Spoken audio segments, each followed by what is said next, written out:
All right. Okay. So the title of this talk is Early Human Migrations, discrediting the myth of purity from a both historical and scientific perspective.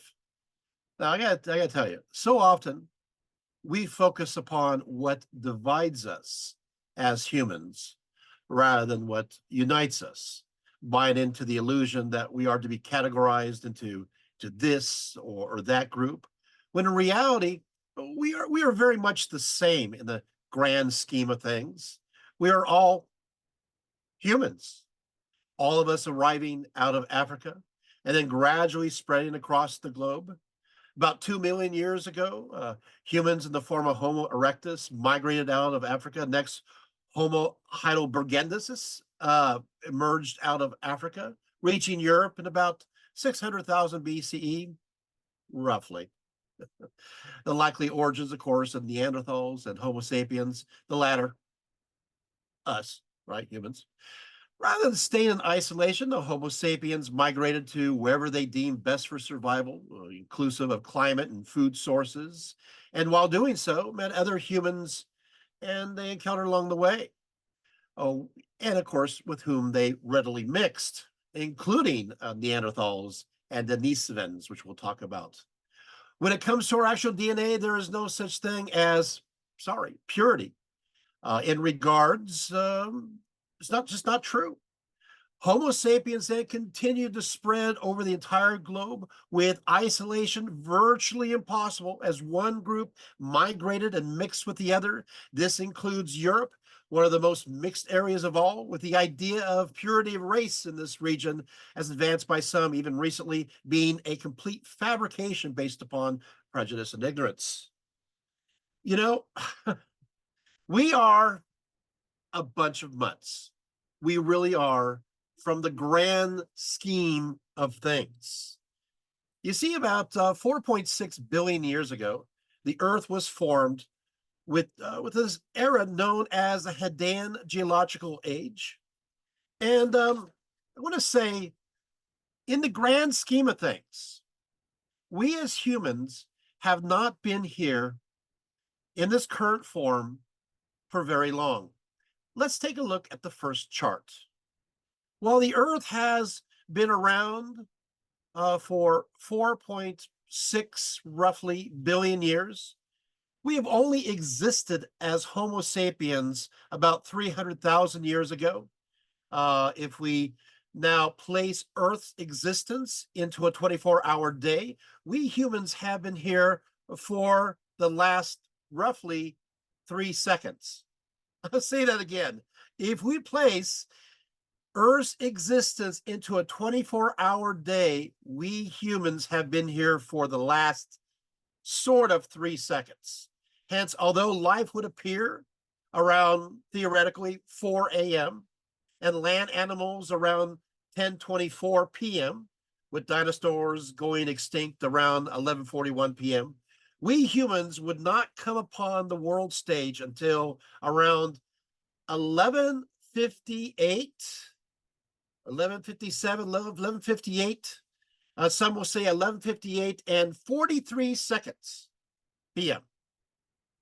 So we humans often see ourselves as larger than life, but life and existence is vastly larger than us. Let's go back to me. So, of course, we get even smaller when you figure out our Milky Way galaxy, which has been around for for a long period of time. By the way, it has about 100 billion stars, with our sun as only one of them. And we're not even at the center, right? We're on the outer Orion arm, a minor spiral towards the edge of the galaxy. This galaxy, of course, is 13.6 billion years old. And it's not even the only galaxy. It is estimated between hundreds of billions to, well, 2 trillion or more. That's a lot of galaxies floating out there. We are just the tiniest blip. Earth as a planet is no longer as unique either. It has been estimated to be around 2 billion in our galaxy alone, with, of course, Earth-like planets, right? Would be about, I'd say about 50 billion, right? So we are very small, right? And then, of course, if you consider the Drake equation, which estimates that there could be as many as 12,000 alien civilizations in our galaxy. They're just estimating. And then you figure in the 13.6 billion years, when could this life appear? All of this brings us about a sense of wonder. We are just a very small piece of the puzzle. But sometimes our hubris gets in the way of that factor, does it not? And so this talk is about the grand scheme of things. It's about the grand sweep, so to speak. When we take a look at this, of course, we got the Earth started. Let's keep going, because I want you to feel the grandeur of all these ages that have come before us, and then we will arrive at the stage here. So we know that directly after the Earth was formed, water, which is one of the basic components of life, appeared. Water, of course, is produced as a result of star formation, right? When the stars are created, there exists strong winds of gas and dust, and the dust and heat compressed together. Water, of course, is to be found. It's not unique to Earth. It's found everywhere in the universe. In fact, for example, on July 11th, 2011, they estimated that around one quasar located about 12 billion light years from Earth, scientists detected a giant water vapor cloud that has 140 trillion times more water than all of the Earth's oceans combined. Or what about the Orion Nebula, right? Is so large it produces enough water each day to fill the Earth's oceans 60 times. Water is also not that unique. Well, now, despite the unusually high temperatures, calculated to be around 230 Celsius, 446 Fahrenheit, the unusually forceful atmospheric pressures, which really is the equivalent of having 27 atmospheres, by the way, as caused by the heavy CO2 atmosphere. Because of this, water was still in a liquid state, and so the surface of the Earth was covered in a liquid ocean. So it is a unique situation, a very unique situation, but not so unique in the grand scheme of things, as I mentioned. And so it is estimated that single-celled life formed around 4.2 billion years ago, during a time when Earth was bombarded by many asteroids, known as the LHB, or the Late Heavy Bombardment Period. In fact, let's go to another image here. In fact, as of 2017, the earliest microorganisms were discovered in a hydrothermal vent in, of course, the Nouveau-Tique belt in Quebec, from fossils that date back to around 4.28 billion years ago. Because the Earth only formed 4.54 billion years ago, and the oceans only 4.41 billion years ago, this evidence, we can go to the next one too, this evidence suggests an almost instantaneous emergence of life upon the planet. Now, other remains of life were discovered in Western Australia and date to around 4.1 billion years ago. But that happened pretty quickly. It was indeed spontaneous. Let's go back. Thank you, Margie, for showing that. So all the building blocks for our form of life that would eventually emerge were already here. For example, the carbon compounds, right? These elements were present in our oceans, possibly getting there through falling comets and asteroids. We also had just the right environmental conditions. Still, all of this coming together in a way that it did so quickly can be understood as miraculous. But again, not entirely unique. I am still in awe of it all. I love the process. Now we move on. And what happens is that we enter the Archean period of time, eon of 4,000 to 2,500 billion years ago. That's a long time ago, right? A lot of volcanic activity, constant lava flow. You know, most people take this era for granted because granite was formed during this period of time. I'm sorry, I worked hard for that joke. Moving right along. so, so around then, about 3.7 billion years ago, we have discovered the earliest evidence of what is called the stromatoliths. So you have, of course, obviously the Greek stroma, layer, stratum, which are layered biochemical structures, and they formed in the shallow water. And so they basically trapping and binding various grains.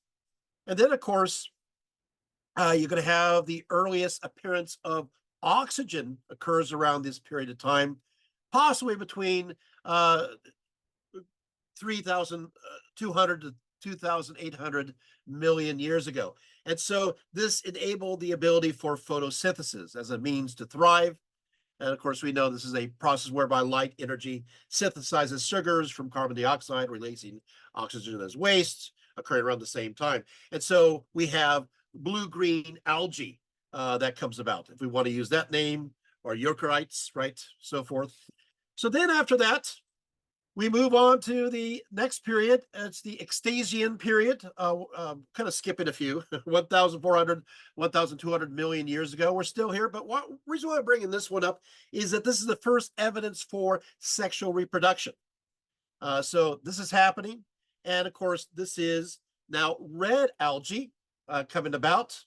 And so we're at the grand stage of things, getting ready for multicellular life. So we're going to move eventually from simple life forms to more complex ones, right? And I know you're waiting for this moment. Eventually, let's go to the next image. It's time for the arrival of one of the earliest things that you see all the time that you use by your sink. It's time for the arrival of, ta-da, the sea sponge. The sea sponge. Sponges arrived around 760 million years ago. So this is a multicellular parazone organism, right? So water basically constantly flows through them in order to obtain food and oxygen and to remove the wastes. I mean, they're here for a long period of time. And then we go to the next picture. Another life form was known as the Cambrial, which appeared around 558 to 555 million years ago. This was a slug-like organism. It was fed by scratching the microbial surface on which it dwelt in a manner similar to gastropods.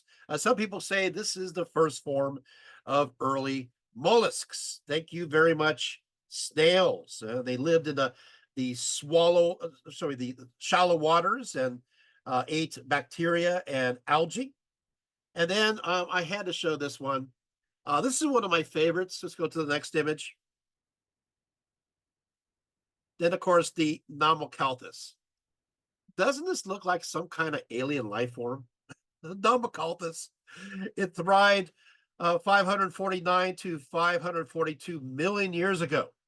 Very unusual shape, as you can see. It has this cup connected to a stalk. You can see how narrow that is. And then the next image, and then sometime between 600 to 540 million years ago, we're going to get our jellyfish. The jellyfish have arrived, and they've been stinging us and stinging me apparently last week ever since. So nothing but loads of fun. But these have all been around for a very long time. And then, of course, we go into the Paleozoic Aeon, right? We're going to get the multicellular organisms, simple and soft, lacking bone, shell, or other hard body parts. Then, of course, jumping past to the Cambrian explosion, boom, right? And then we go on to around 450 million years ago. Next image, we get the horseshoe crabs. They evolved, living. They're invertebrates, lacking a spine, right, and live about the shallow ocean waters. Going about there, and you can see they have compound lateral eyes.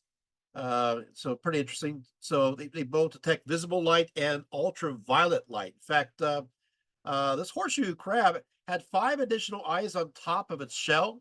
Despite its poor eyesight, the animal has the largest rods and cones of any known animal. I mean, 100 times the size of humans. And their eyes are 1,000,000 times more sensitive to light at night than during the day. So obviously, they're doing much of their work towards the evening, right?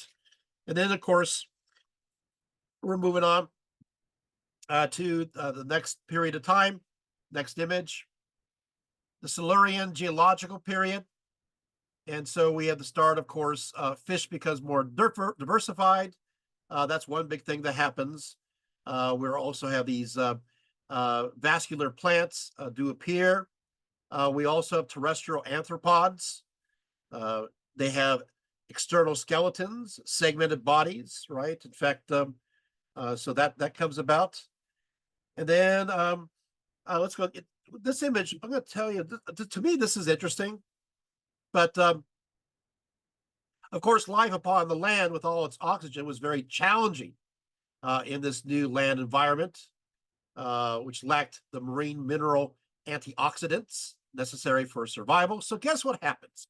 Who prepares the way? Thank you very much. Brown algae kind of started the way. They started to creep and crawl on the land, preparing it for what is to come about soon. So you basically have the formation of these microbial mats. And then from there, other living species stuff can go, like green algae and so forth. Lichens, right? The old ancient lichens appear, again, preparing the way for life. Let's go to the next one. So there it is. Hey, we're still not here yet, but what is this? The oldest known air-breathing animal. It's called a Numa modesmus. Numa, notice the word spirit. This is kind of like this is a millipede. It thrived around 428 million years ago. So there you have that. So, and then of course, eventually go to the next image. Yeah, we're going to get insects.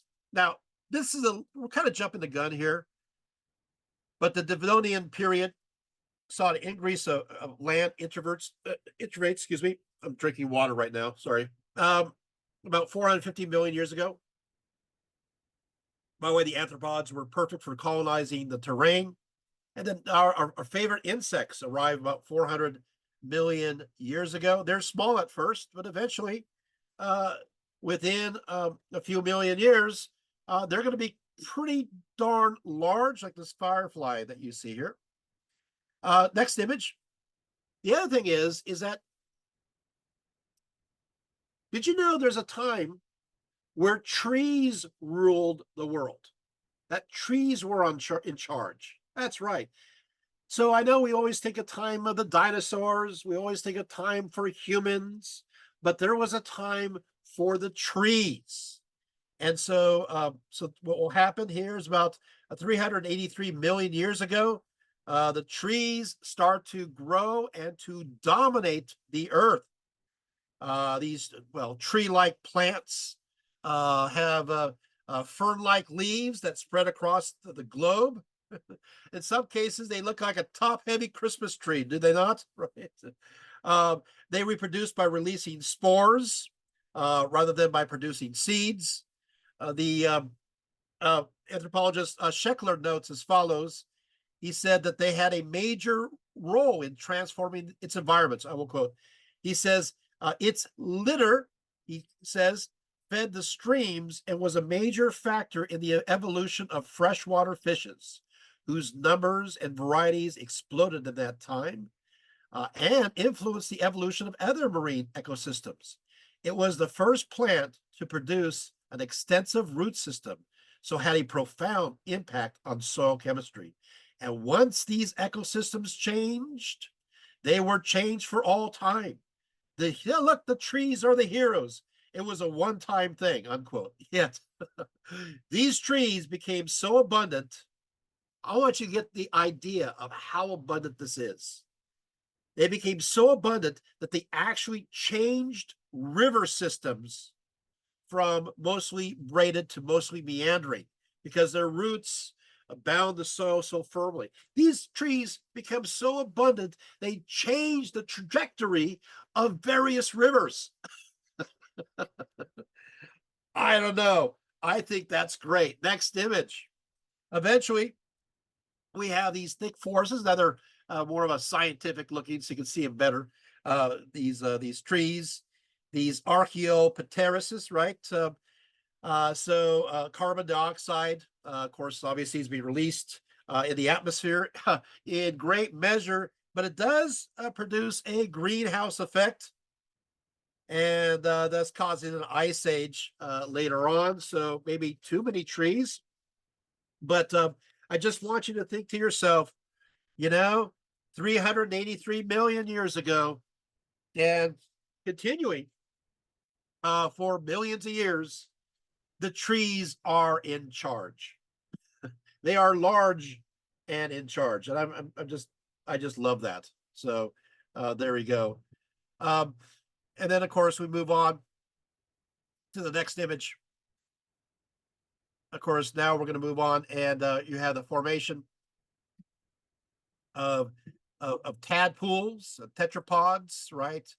The labyrinth Dodontia, right, comes about. I love labyrinth Dodontia. So, of course, obviously, labyrinth, maze-like. Odontia from dentist in Greek. Obviously, this is teeth. It has a strongly folded tooth surface and a massive skull roof. And so we do have these complex creatures coming about. This is still during the time when, even in the during the time of 370 to 360 million years ago, but even all the way into the 2,998 million years ago, you still have, of course, the world is just absolutely covered with all of these trees. So it's still a very tree period of time. And then, of course, we move on, and we're going to get what resembles cockroaches, right? Let's go to the next image. And then, there we go. During the Carboniferous geological period, roughly 330 to 298 million years ago, it features the hominins. They appear on the Earth, which are able to produce eggs that can survive in a dry environment. And there's two groups of them, known as synapsids and sauropsids. The synapsids for being beast-faced. This includes mammals, every animal more closely related to mammals. The sauropsids are lizard faces, and you can see what's going to happen as a result of this one, right? But then, next image. So we have a mass extinction. And you're wondering, well, why are you talking about mass extinction? Well, guess what? It can happen on Earth then. It can happen again. This is the famous Permian-Triassic extinction. This event wiped out almost all land vertebrates, as well as the great majority of other life. In fact, the Permian-Triassic extinction was the most severe in Earth's entire history. Get this. Even in the oceans, 96% of all marine species were destroyed. 70% of all terrestrial vertebrate species became extinct. This is the only known mass extinction of insects. They come back. So you're going to have this extinction last for a very long time, as you can see here, millions of years, right? But what caused it? There's many different theories. Some say that there was a catastrophe. Some others say that it's a gradual process. Those say it's a catastrophe say that maybe it was an increased amount of volcanic eruptions and a sudden release of methane from the sea floor. Maybe, possibly. Those who say a gradual version of the story includes sea level changes, increased anoxia, increasing aridity, so forth. But there you have it. And then, of course, we go into the Triassic geological period of time. So there you have that. Okay, so moving right along, next image. We're still not around yet. We're still not here. And we have, of course, the previous obscure sauropsid group becomes the most abundant and diverse of the terrestrial vertebrates. And so, of course, these are the ruling lizard forms, the dinosaur forms, right? So here we go, and the beginning of the dinosaurs. The dinosaurs thrived between 243 to 66 million years ago. Why are you bringing this up, you may ask? Well, I'm bringing this up because we haven't survived. We haven't been here that long. Dinosaurs, we always think, oh, dinosaurs, long time ago, too bad they didn't last very long. Well, 243 to 66 million years ago, that's a long time. They were the dominant group, the dominant land vertebrates during the Jurassic and the Cretaceous periods. What I'm trying to say here is we had this long period of time, millions of years, where trees dominated.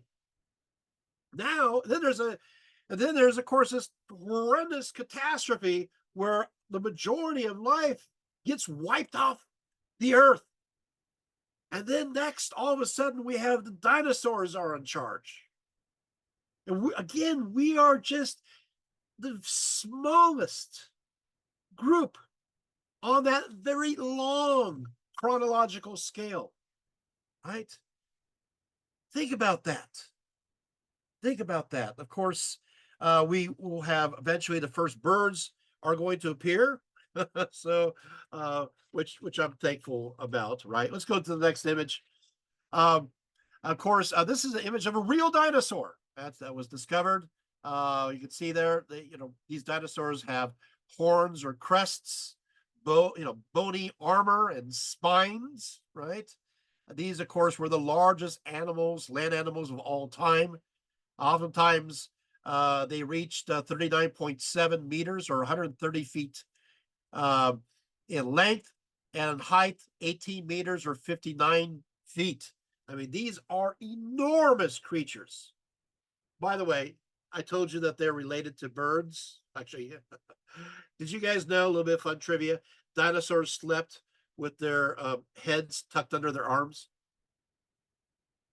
Okay, I just thought that was cute. All right, moving right along. So we know now we move into the area, that eventually, of course, we're going to get the snakes. Let's go to the next image. Around 150 million years ago, snakes appear in the fossil record. In fact, we find that snakes often ate dinosaur eggs, and this is an example of a snake about to have a dinosaur egg, but apparently the environment decided to freeze this moment in time, and nothing occurred.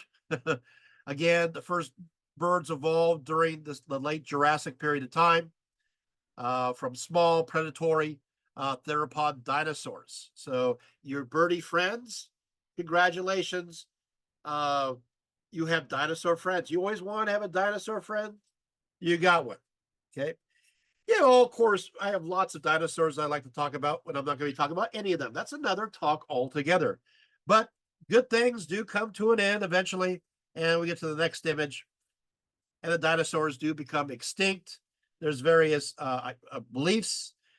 The bulk of the evidence suggests that there is something that hit the Earth 5 to 15 kilometers or 3.1 to 9.3 miles wide and hit the vicinity of the Yucatan Peninsula in southwestern Mexico, creating the approximately 180 kilometer or 110 mile crater and triggered another mass extinction, which includes the dinosaurs. Now, again, you're thinking, Dr. Rietveld, why are you talking about this?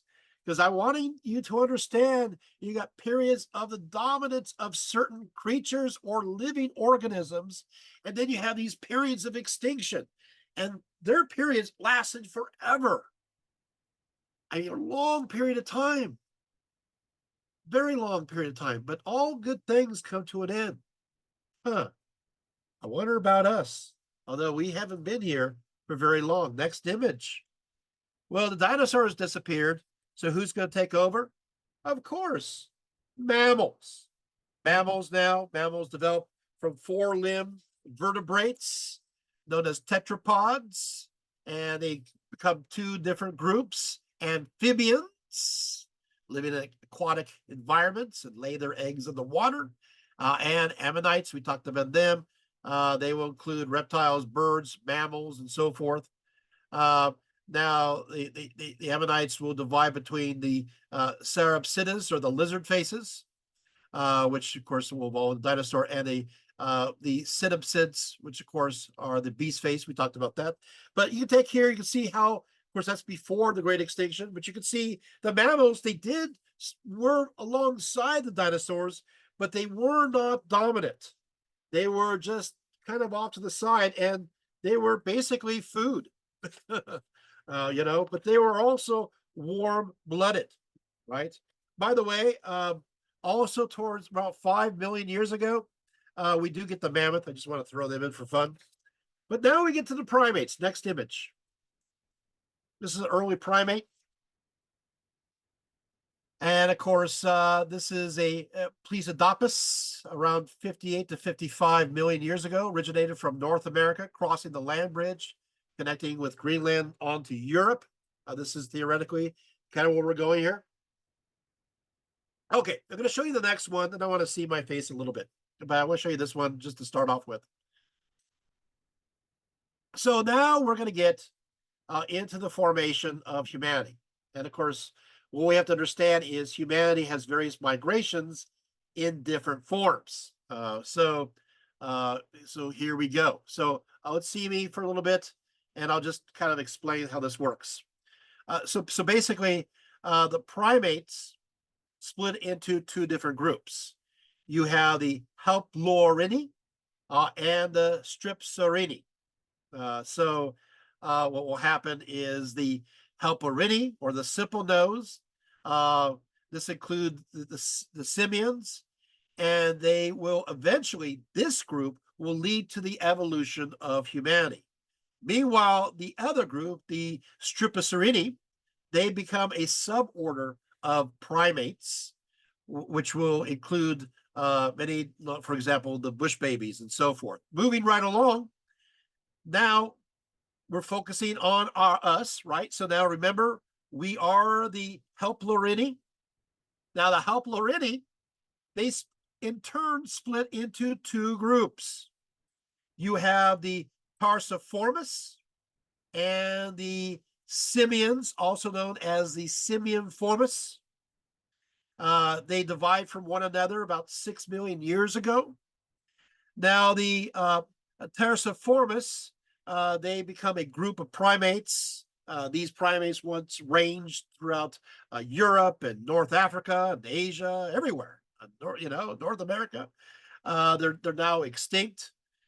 But the simians, or the Simiphorus, they will emerge out of Africa. Wait, they will emerge out of Africa? This is a migration, right? And colonize South America, because everything's kind of closer together, around 40 million years ago, giving rise to the New World monkeys. Okay, the remaining simians The ones who stay in Africa, they're known as the Carterines.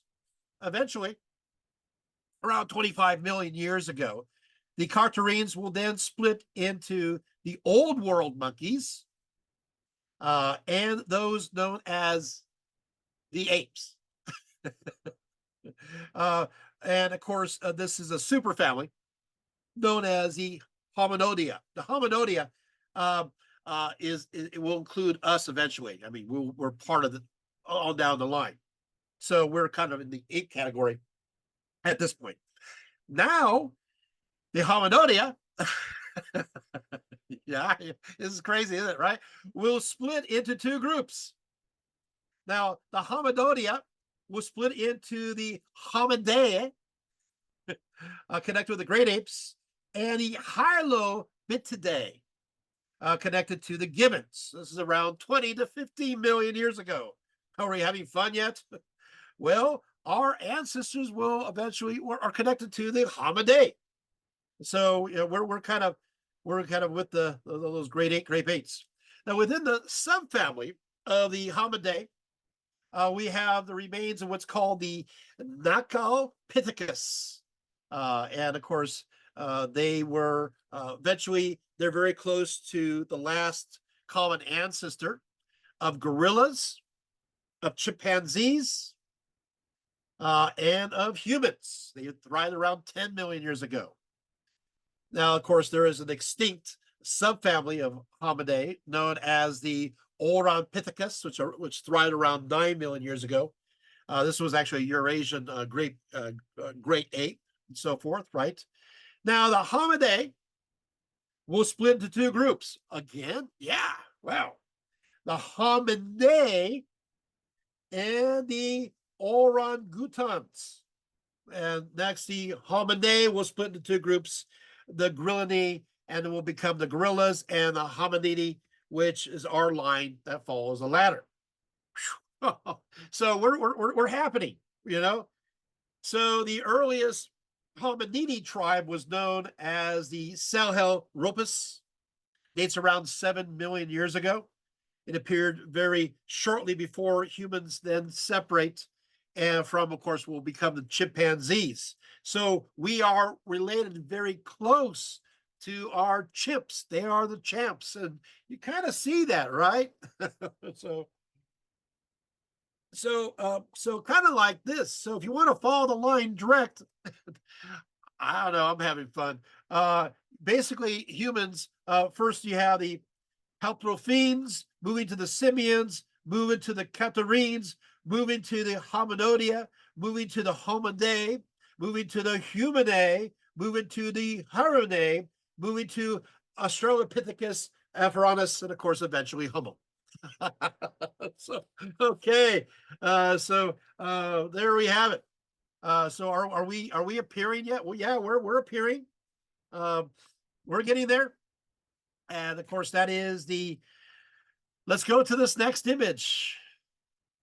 The Australopithecus afarensis, which basically means southern ape from afar. It lived between 3.9 to 2.9 million years ago. That's a long time ago. The most famous, of course, fossil related was discovered in 1974 in Africa, near the village of Hadar in the Awash Valley. This is in Ethiopia. It was by Donald Jonasson. He was a paleontologist from the Cleveland Museum. Officially, it's called AL2881, but we knew it as Lucy. You see, she was named after the Beatles song Lucy in the Sky with Diamonds, which, by the way, happened to be constantly playing at the campsite the day of the discovery. So Lucy, it will stay. This creature had a small brain like a chimpanzee. However, you take a look at its pelvis and its leg bones, almost identical in function with those of modern day humans. It showed that this species were hominins, and it did stand upright and was able to sort of walk erect, right? Now, the Australopithecus afarensis, This, of course, the hominid tribe here split into the Homo group and the Pan group. The Pan group, of course, will be the chimpanzees, with our line following the Homo group. And Australopithecus afarensis connects directly to us along this evolutionary line. So we are indeed, the chimpanzee is indeed the closest related to us. Again, they lived between 3.3 to 2.1 million years ago. Look at the eye orbits, teeth, right? There is a interesting, just fascinating. Okay, so next image. But Lucy and those that follow, and of course the Homo group, they start making stone tools. Yes. So the use of stone tools occurs around 26 million years ago, right? During the what's called the Paleolithic, beginning of the Paleolithic era. The Paleolithic era starts with the creation of stone tools. So 2.6 million BCE to 10,000 BC. That's basically the Paleolithic era. And they call this first phase from 2.6 to 1.6 million BC. They call this the mimetic modeling period of time. So basically, in short, the object is what it is. It is what it looks like. You know, not much variation. You just kind of chip a bit of it here and there, and you can use it for cutting. You could use it for digging, or you can use it for knocking your friend on the head. All different kinds of uses. Let's go to the next image. So we got tools starting, and of course these tools connected to the Homo, or also known the formation of what's called Homo habilis. This evolved from Homo. Homo habilis, like the Australopithecus, thrived in the early and middle Pleistocene, roughly 2.1 to 1.5 million years ago. Homo habilis gets the credit for mastering the use of stone tools. They even made their own tool kits, which is pretty sophisticated. So there you have that. And the Homo erectus, they will start to they will also start to spread. I also want to say the Homo erectus were the first to make fire. I should mention that, inclusive of the use of fire to cook their food. And they survived as hunters and gatherers. So we do have evidence of that. Let's go to the next image. You said you're here for the idea of the Great Migrations. Well, guess what? We're getting the Great Migrations, just not what you expected. Early on, Homo erectus begins to migrate from Africa due to climate changes that made certain areas turn to desert. And so they arrived in Eurasia soon after. And then, of course, we find evidence of them spreading all the way across in Africa, but also moving on to India. They moved to China, Vietnam, and Indonesia. So this is the beginning of the migrations. That means that the Homo erectus will survive for quite a while. So this is the first hominid migration. And as you can see, I think this is pretty exciting. They're everywhere, right? The next important species are humans. Let's go to the next image. Oh, actually, this is of course the hominid species. I like this image here. Okay, here. It's known as a Homo heidelbergensis, thriving between 600,000 to 200,000 years ago. You can see on this map here, with its fossils discovered in Ethiopia, Namibia, and South Africa. This species had a very large cranial capacity. Its brain was nearly that as large as humans. In fact, Homo heidelbergensis were able to speak to one another in a manner close to humans today. So the morphology of the outer middle ear suggests that they had an auditory sensitivity similar to modern humans, which is very different, by the way, from chimpanzees. They're able to also differentiate between many different sounds. It looks like that their mouths were able to, in a sense, form language. They're able to speak and speak in a more complex way, right? So let's go to the next image. There's an image. Looks like a Klingon. Next image of what they look like. So there you have it.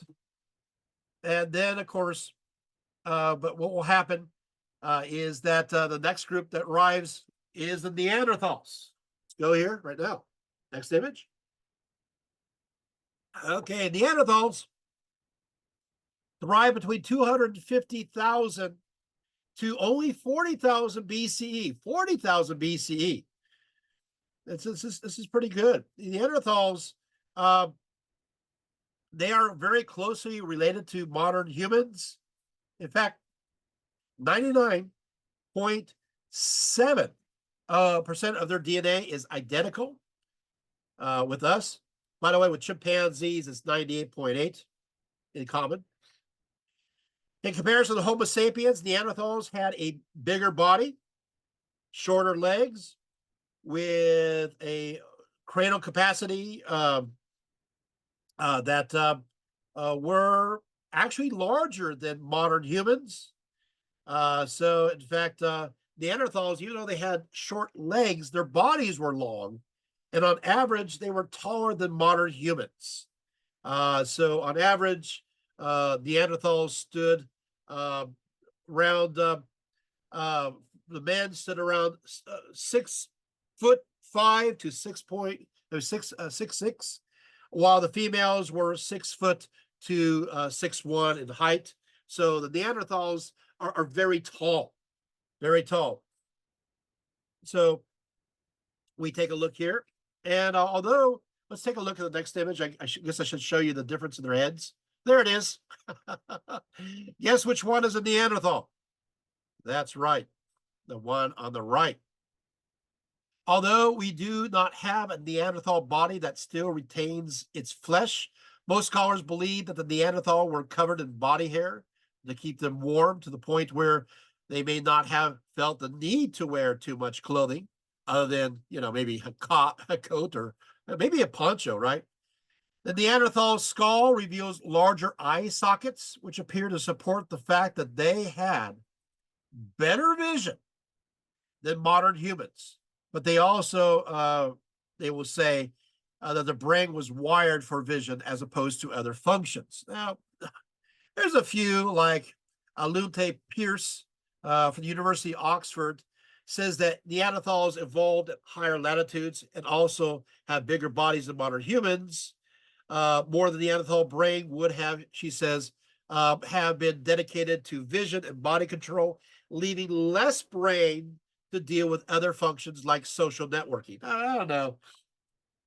I'm not sure I agree with that, but although we do know that they had some problems when it comes to socialization, we'll talk about that in a little bit.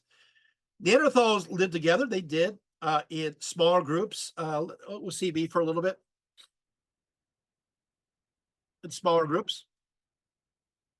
They did, smaller groups, but the skeleton, for example, the skeletons of 12 Neanderthals discovered in El Cedron in Spain are believed to have been a group killed and butchered about 50,000 years ago. Analysis of the mitochondrial DNA showed that the 3 adult males belonged to the same maternal lineage, while the 3 adult females belonged to different ones. This suggests a social structure where males remained in the same social group and females married out, because you got to keep the genetics going. You got to keep the diversity. We have also seen this kind of behavior in various primates as well. You just got to keep diversify the gene pool for adaptation reasons, right? Okay, so we know that Neanderthals did make stone tools. They were hunters. They also knew how to use fire. Typically, they were carnivores. How do we know that?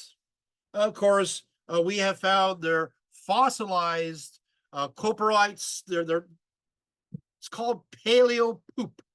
We found their poop, and in their poop, we see red deer, wild boar, aurochs, ibex, reindeer, and so very often we see elephants, rhinoceros, and mammoth. Did you guys know that the rhinoceri used to move about that was now the south of France? I'm just trying to imagine that.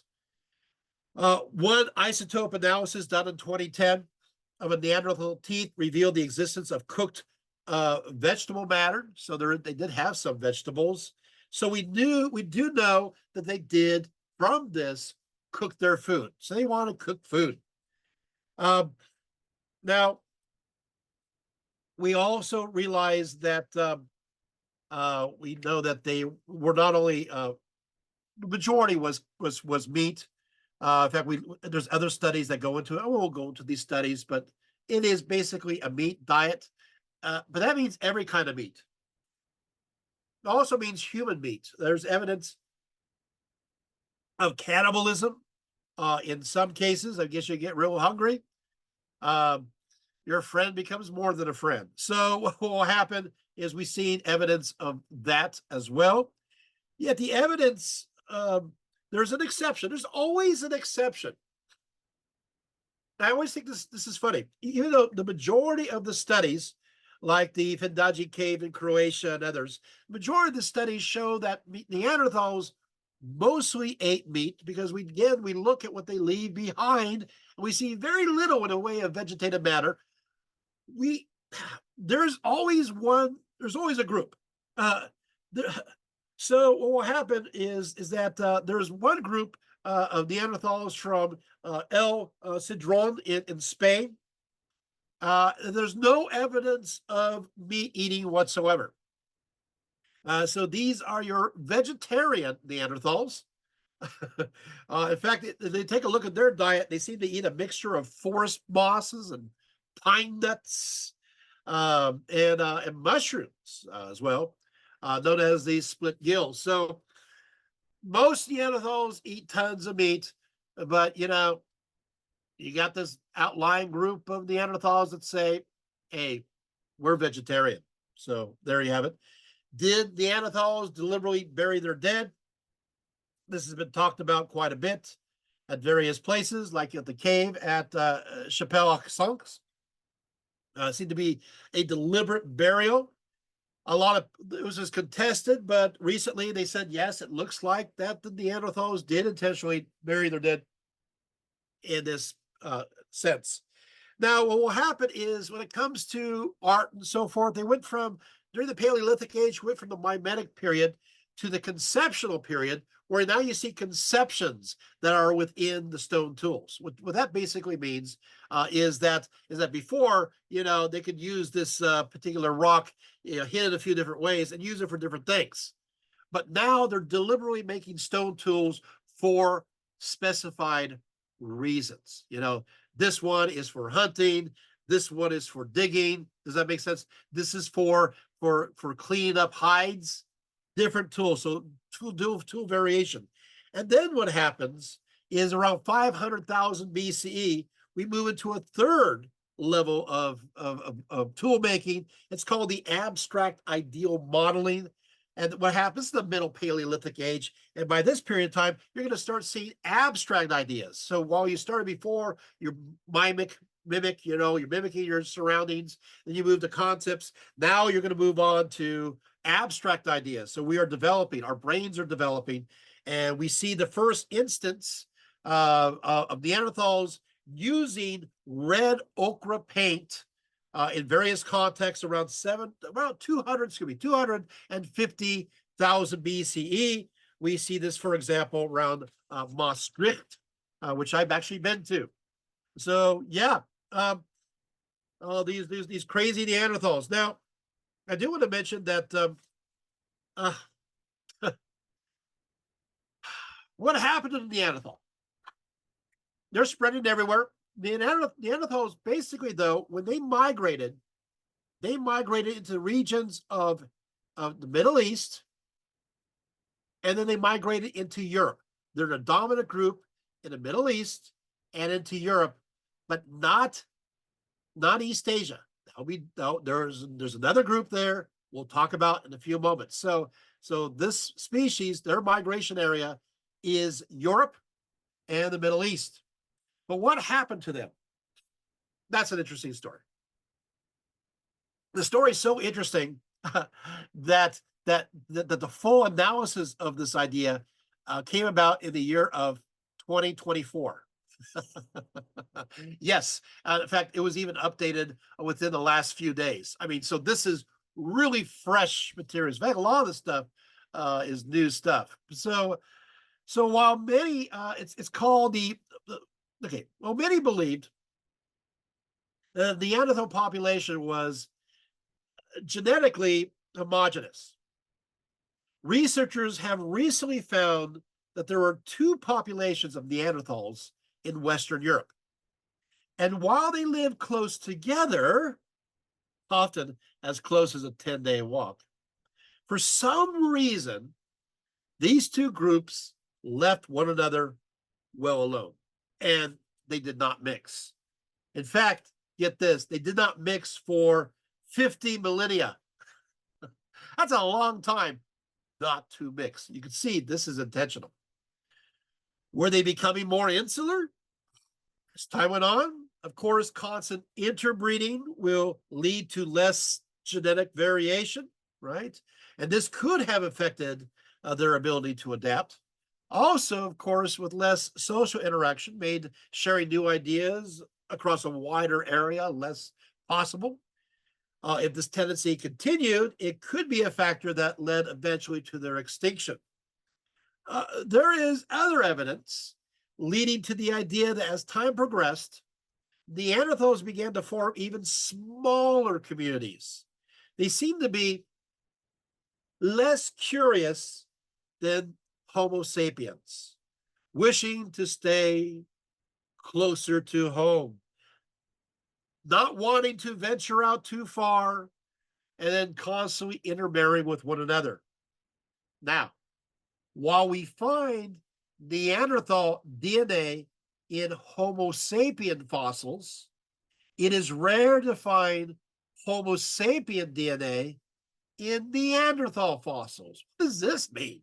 It reveals that apparently the Homo sapiens were proactive in the inbreeding as they migrated, while the Neanderthal were not. And so their populations continue to dwindle. So it is the Homo sapiens, you know, that darn curiosity that we have, that, looking into places we shouldn't, that desire to just know what's behind the next corner, that feeling that, hey, we want adventure, we want to go to different places, we want to experience new things. This is part of us genetically, sort of, because we got Neanderthal in us too. So that's going to happen. So maybe the idea is, do you want to go out and do the Homo sapien thing, or do you want to stay at home like a big old Neanderthal? Of course, I like to be a Neanderthal half the time, so I'll be watching the TV or reading a book. Okay, I'm stopping. No laughing here. No laughing aloud. Okay, moving right along. There is yet another species. We talked about, of course, you did have, remember the Homo heidelbergensis? Yeah, they're still around.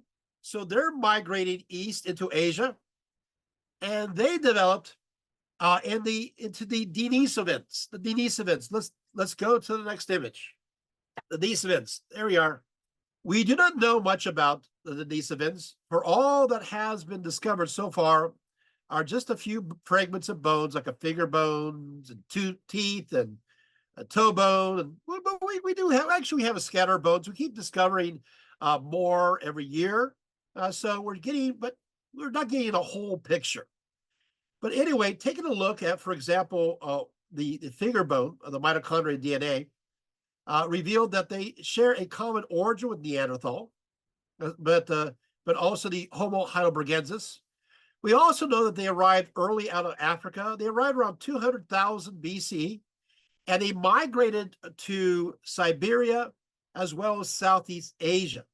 The Denisovans also mixed with modern humans. 3% to 5% of the DNA, those of Melanesia and Aboriginal Australians are from the Denisovans, by the way. So we know that. We also know that, let's go here, that the Neanderthals and the Denisovans diverged from a common ancestor, some say about 400,000 years ago. So as I said, the Neanderthals went to the Middle East and Europe. The Denisovans went to East Asia. And so it turns out through various mutations, there's about 300,000 genetic differences between the Denisovans and the Neanderthals. But the two typically did not mix. But there's always exceptions. In fact, there is exceptions. About 200,000 years ago, DNA from a Siberian cave does reveal such a mixture did occur, and apparently repeatedly. So a Neanderthal male was discovered with a high quality genome, and of course there is Denisovan DNA. So it's interesting. We also note that these aspects connect to a robust lower face, and there's also this Denisovan, or Neanderthal, excuse me, had a larger molars than typical Neanderthals. So we're seeing where this comes from. We do know that the Denisovans loved eating blue sheep.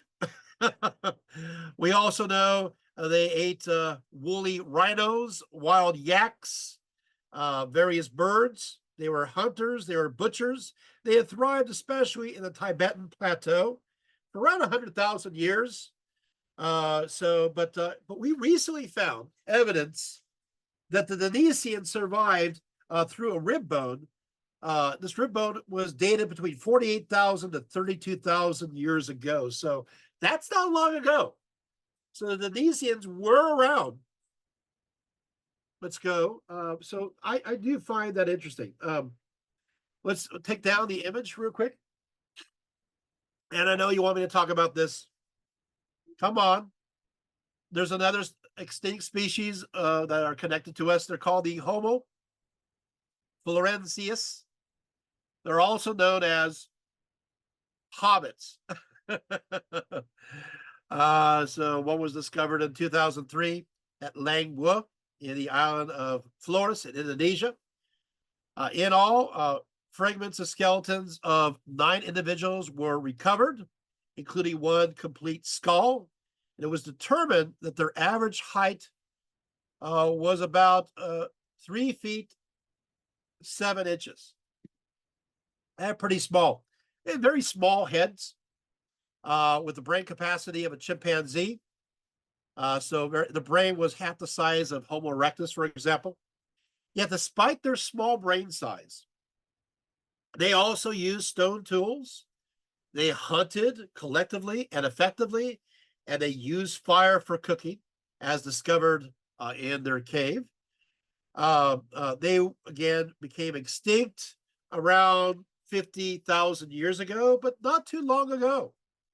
So now we realize that we have lots of hominin, I should say, migrations, right?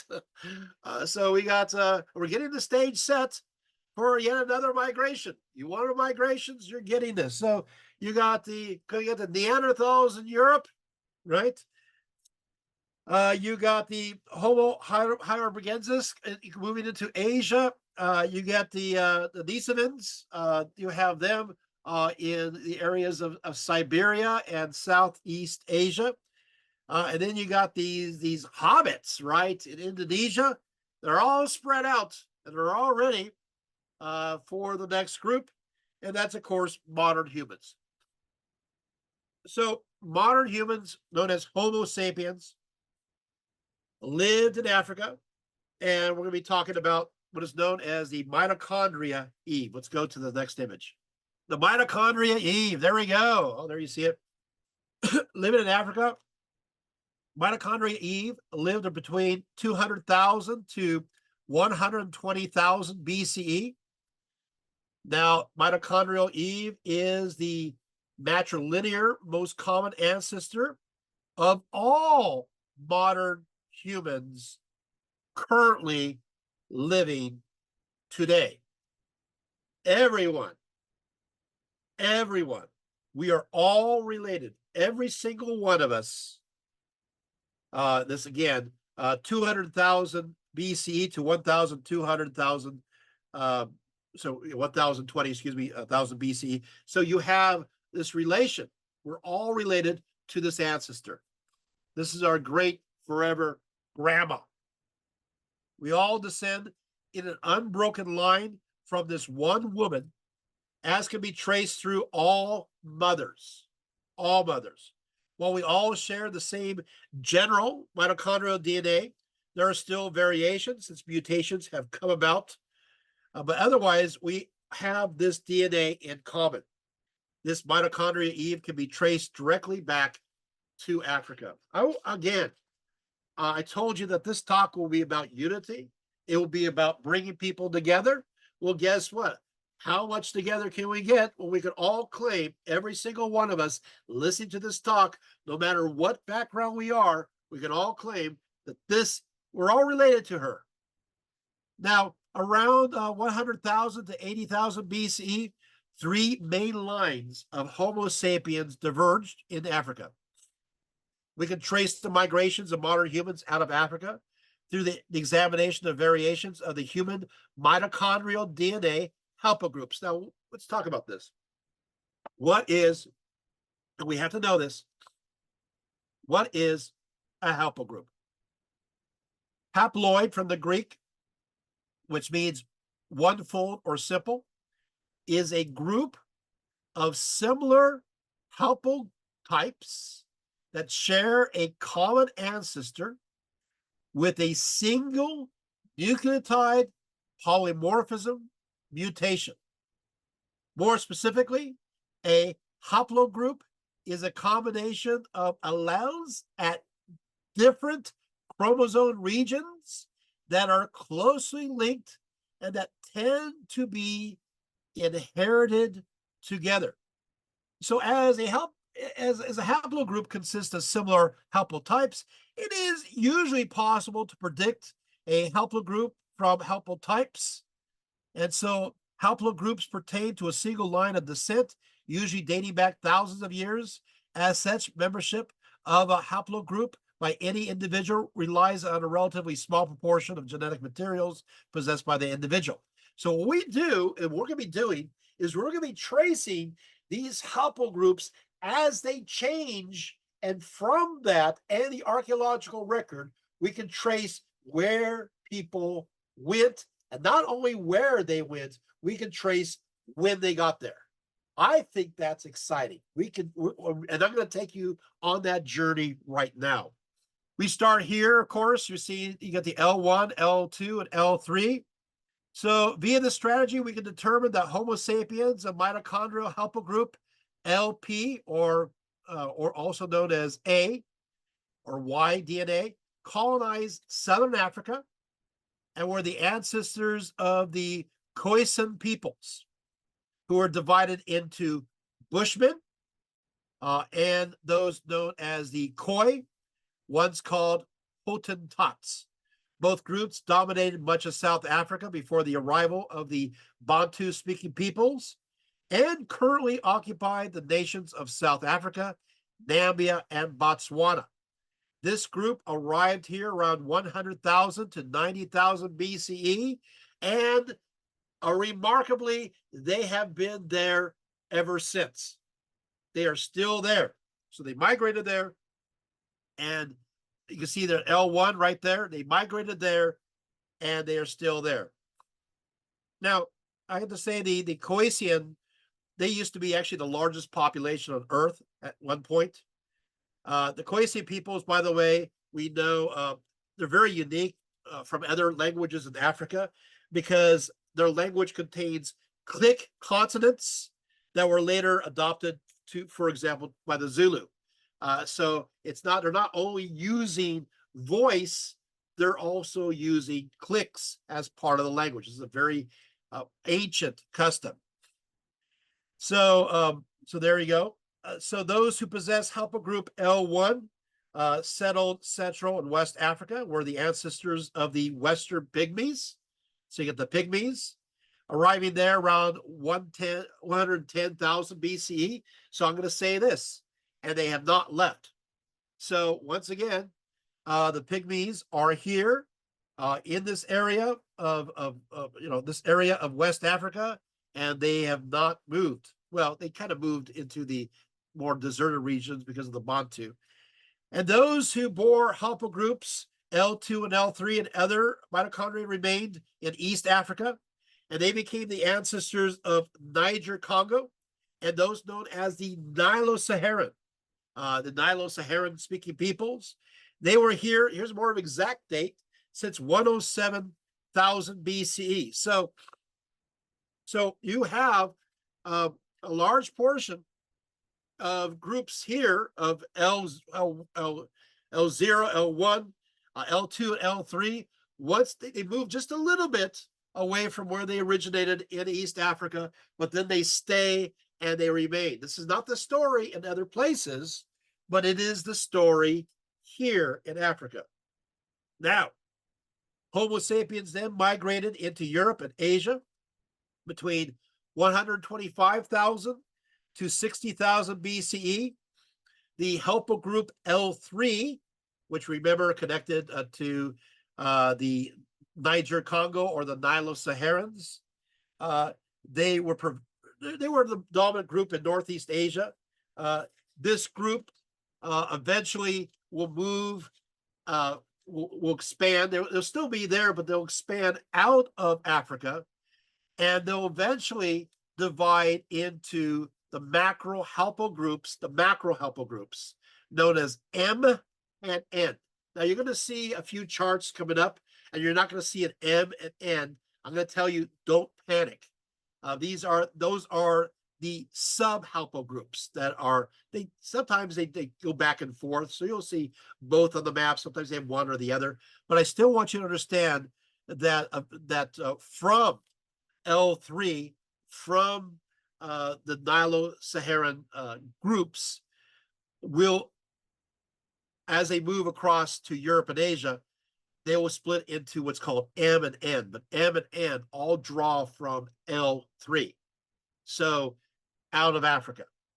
And so we all outside of Africa, unless, of course, obviously intermarriage and going back, but I'm just saying we'll have either an M or an N in us.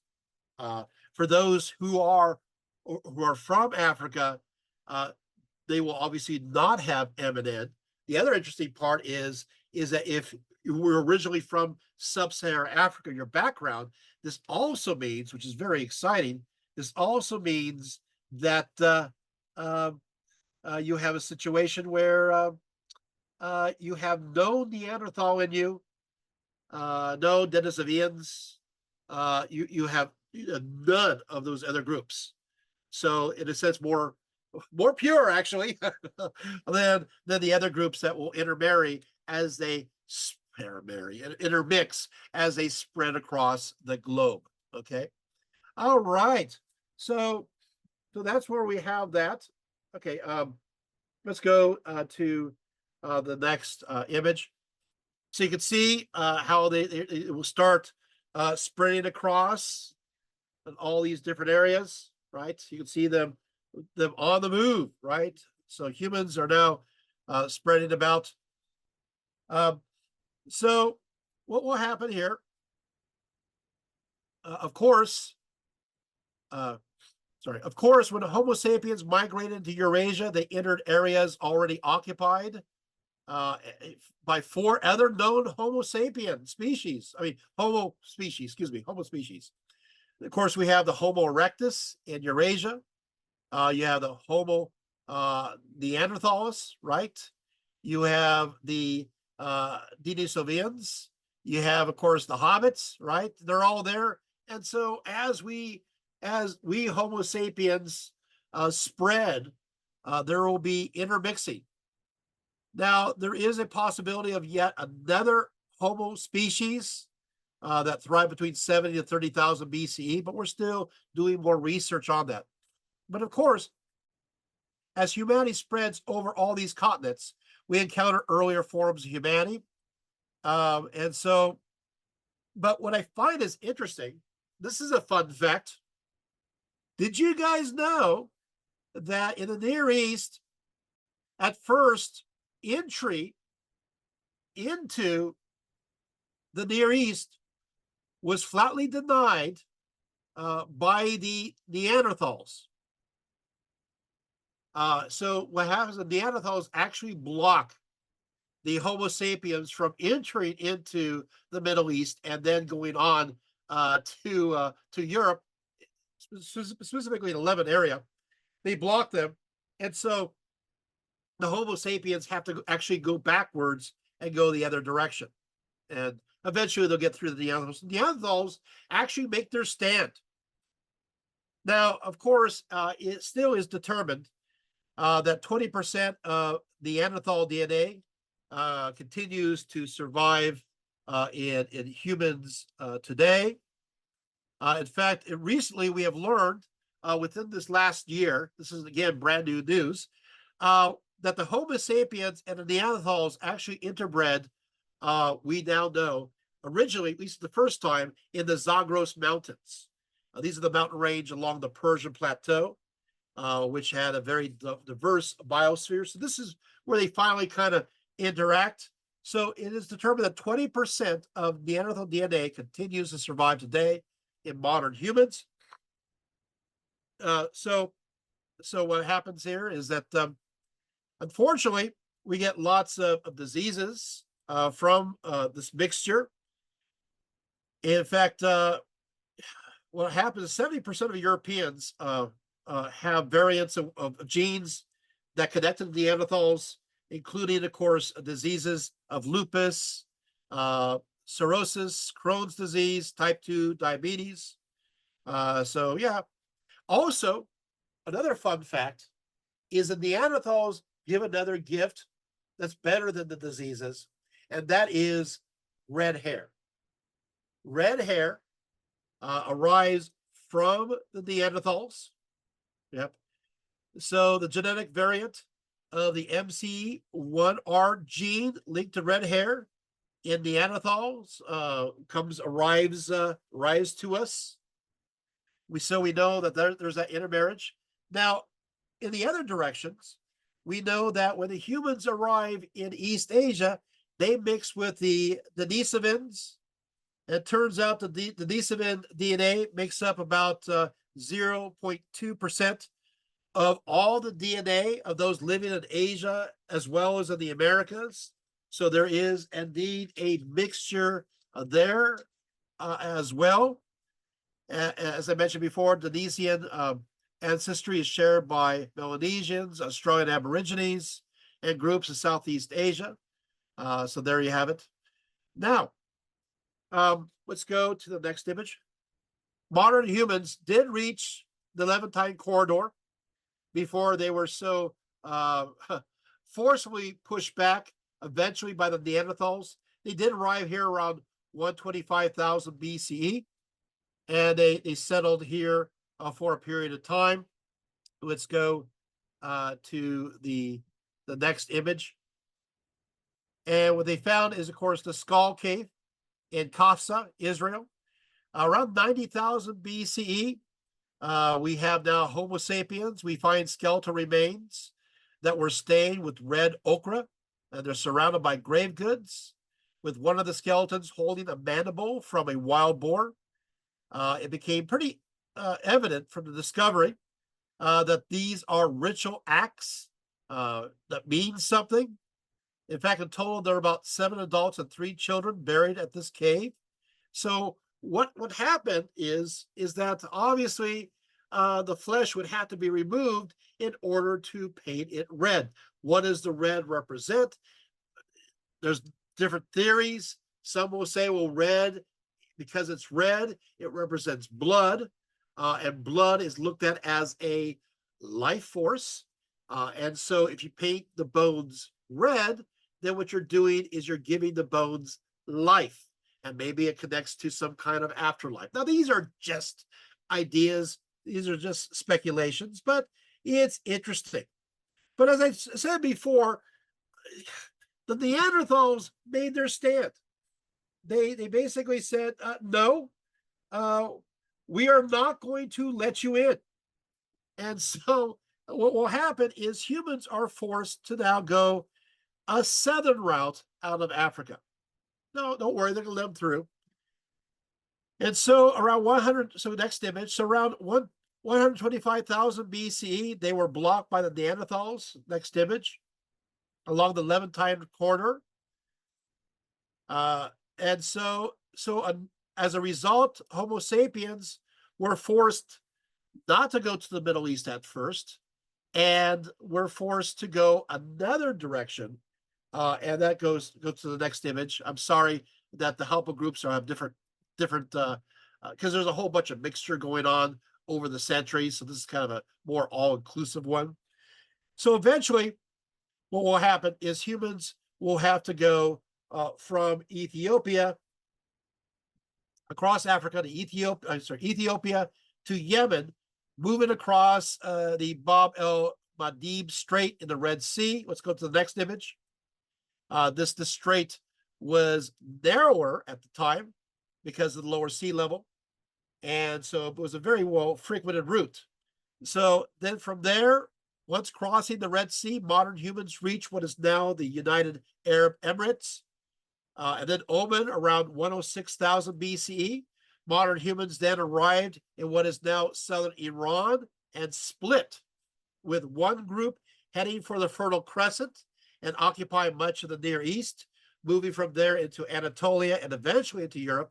The other group continued on, going eastward towards the Indian subcontinent. Yet eventually, around 50,000 to 47,000 BCE, modern humans again chose to move over the Levantine corridor, often called the northern route, and apparently nothing stopped their progress this time, moving first through Sinai, Israel, and Syria, and then continuing on to the Near East. By the way, the first evidence of modern Semitic peoples arrived much later from the helper group JP58 in the Near East at the time of pre-pottery Neolithic B. So around 7,600 to 6,000 BCE. This is the earliest known connection directly to the Semitic peoples. And they occupy much of what is now northeast Syria, northern Iraq, eastern Turkey towards the Mediterranean, Anatolia, and so forth. Palestine, modern Egypt. So there you have it. Now, what happens, next image. Now, whether from the northern or southern route, most likely both, modern humans reached the Indian subcontinent by 75,000 BCE. These are known as the Vedic peoples, and they thrive between 70,000 to 60,000 BCE. And these people eventually will be the earliest inhabitants of Sri Lanka, where many of them will stay. And then, of course, following this, way later on, let's go to the next image. What will happen is around 8,000 to 7,000 BCE, the Mundas arrive, and they arrive from the Austroasiatic area. Basically, they arrive from Southeast Asia. They're the next group, but it's kind of a far between 70,000 BCE was the first group, and then we have to wait till all the way to around 8,000 BCE for the second group. So see, there's the Mundas, but they come from South China via Burma, also from Cambodia, Vietnam, Laos, Java. And then next come the Dravidians. Now, Dravidians, they arrive around 6,000, although some will say 7,000 BCE. But as opposed to focusing in on the eastern section of the Indian subcontinent, which is where the Mundas will be focused upon, the Dravidians will focus upon the south and western section of India. And they're the Dravidians, they're the ones who form the very advanced Indus Valley civilization. What I find is interesting, and you need to hear this. This is where, for me, this gets fun. The Dravidians originated from where? Well, they go back to Elam in the Fertile Crescent, which is southwestern Iran today, and were agriculturalists. Well, where are they from? Actually, before this, they did originate from Africa, around Ethiopia. So the Dravidians, by the way, are of the haplogroup HM69, which can be traced directly back to Elam. So what will happen is that the Dravidians are from this area, but originally from Ethiopia. And the Dravidians are there to this day. So the Munas to this day are the people who are now settled in much of Eastern India. And the Dravidians, although while they dominated much of India in the south as well as the west, when the Indo-Europeans arrived later on, they get pushed down south of the Deccan Mountains. And today, the Dravidians dominate that particular region. Next, of course, next image. Next, of course, humans continued toward Southeast Asia and into Indonesia around 70,000 to 6,000 BCE. When they arrived here, humans split, with one group moving north along the coast of East Asia up to China and Japan. Reaching here humans arrived here around 50,000 BCE. And the second group continuing on down towards Australia. So today, of course, go to the next image. Today, M is the single most common mitochondrial DNA haplogroup in Asia. It peaks in Japan and Tibet, where it represents an average about 70% of maternal lineages. And of course, we see this also in India and South Korea, where it's approximately 60%. Among Chinese people, both inside and outside of China, haplogroup M accounts for approximately 50% of all mitochondria on average. But there has some variations. Meanwhile, haplogroups A, B, and G arrived in Siberia, Korea, and Japan around 33,000 BCE. So we have another group of migration swinging on through. There's a Paleolithic site at the Yana River in Siberia that is higher than the Arctic Circle, dates around 27,000 BCE. So it shows humans getting pretty far up. Let's look at the next chart. I find this interesting. So there we go. So you can see how the haplogroups frequencies arrive in different places. Yet, next image, yet as humanity swept through the coastal areas of East Asia, other groups began to head back west from China as early as 50,000 BCE. And we know that they then arrived in Western Siberia around 45,000 BCE, especially as evidence from what's called the Ust-Ishman Mon. Let's take a look, next image. This, of course, these basically dating from 43,000 years ago. It's one of the first humans to live in Western Siberia. That's 43,000 years ago, with his fossil preserving his DNA, and so preserving the complete sequence of the genome. Of course, he belonged to the first wave of humans to migrate out of Africa into Eurasia. And so this is pretty important stuff.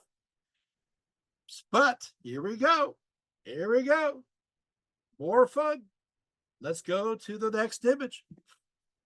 As for North America, Paleo-Indians originated from, indeed, Central Asia, crossing from East Siberia and Alaska over what was once the Beringia land bridge that existed due to the low sea level from the last glacial age.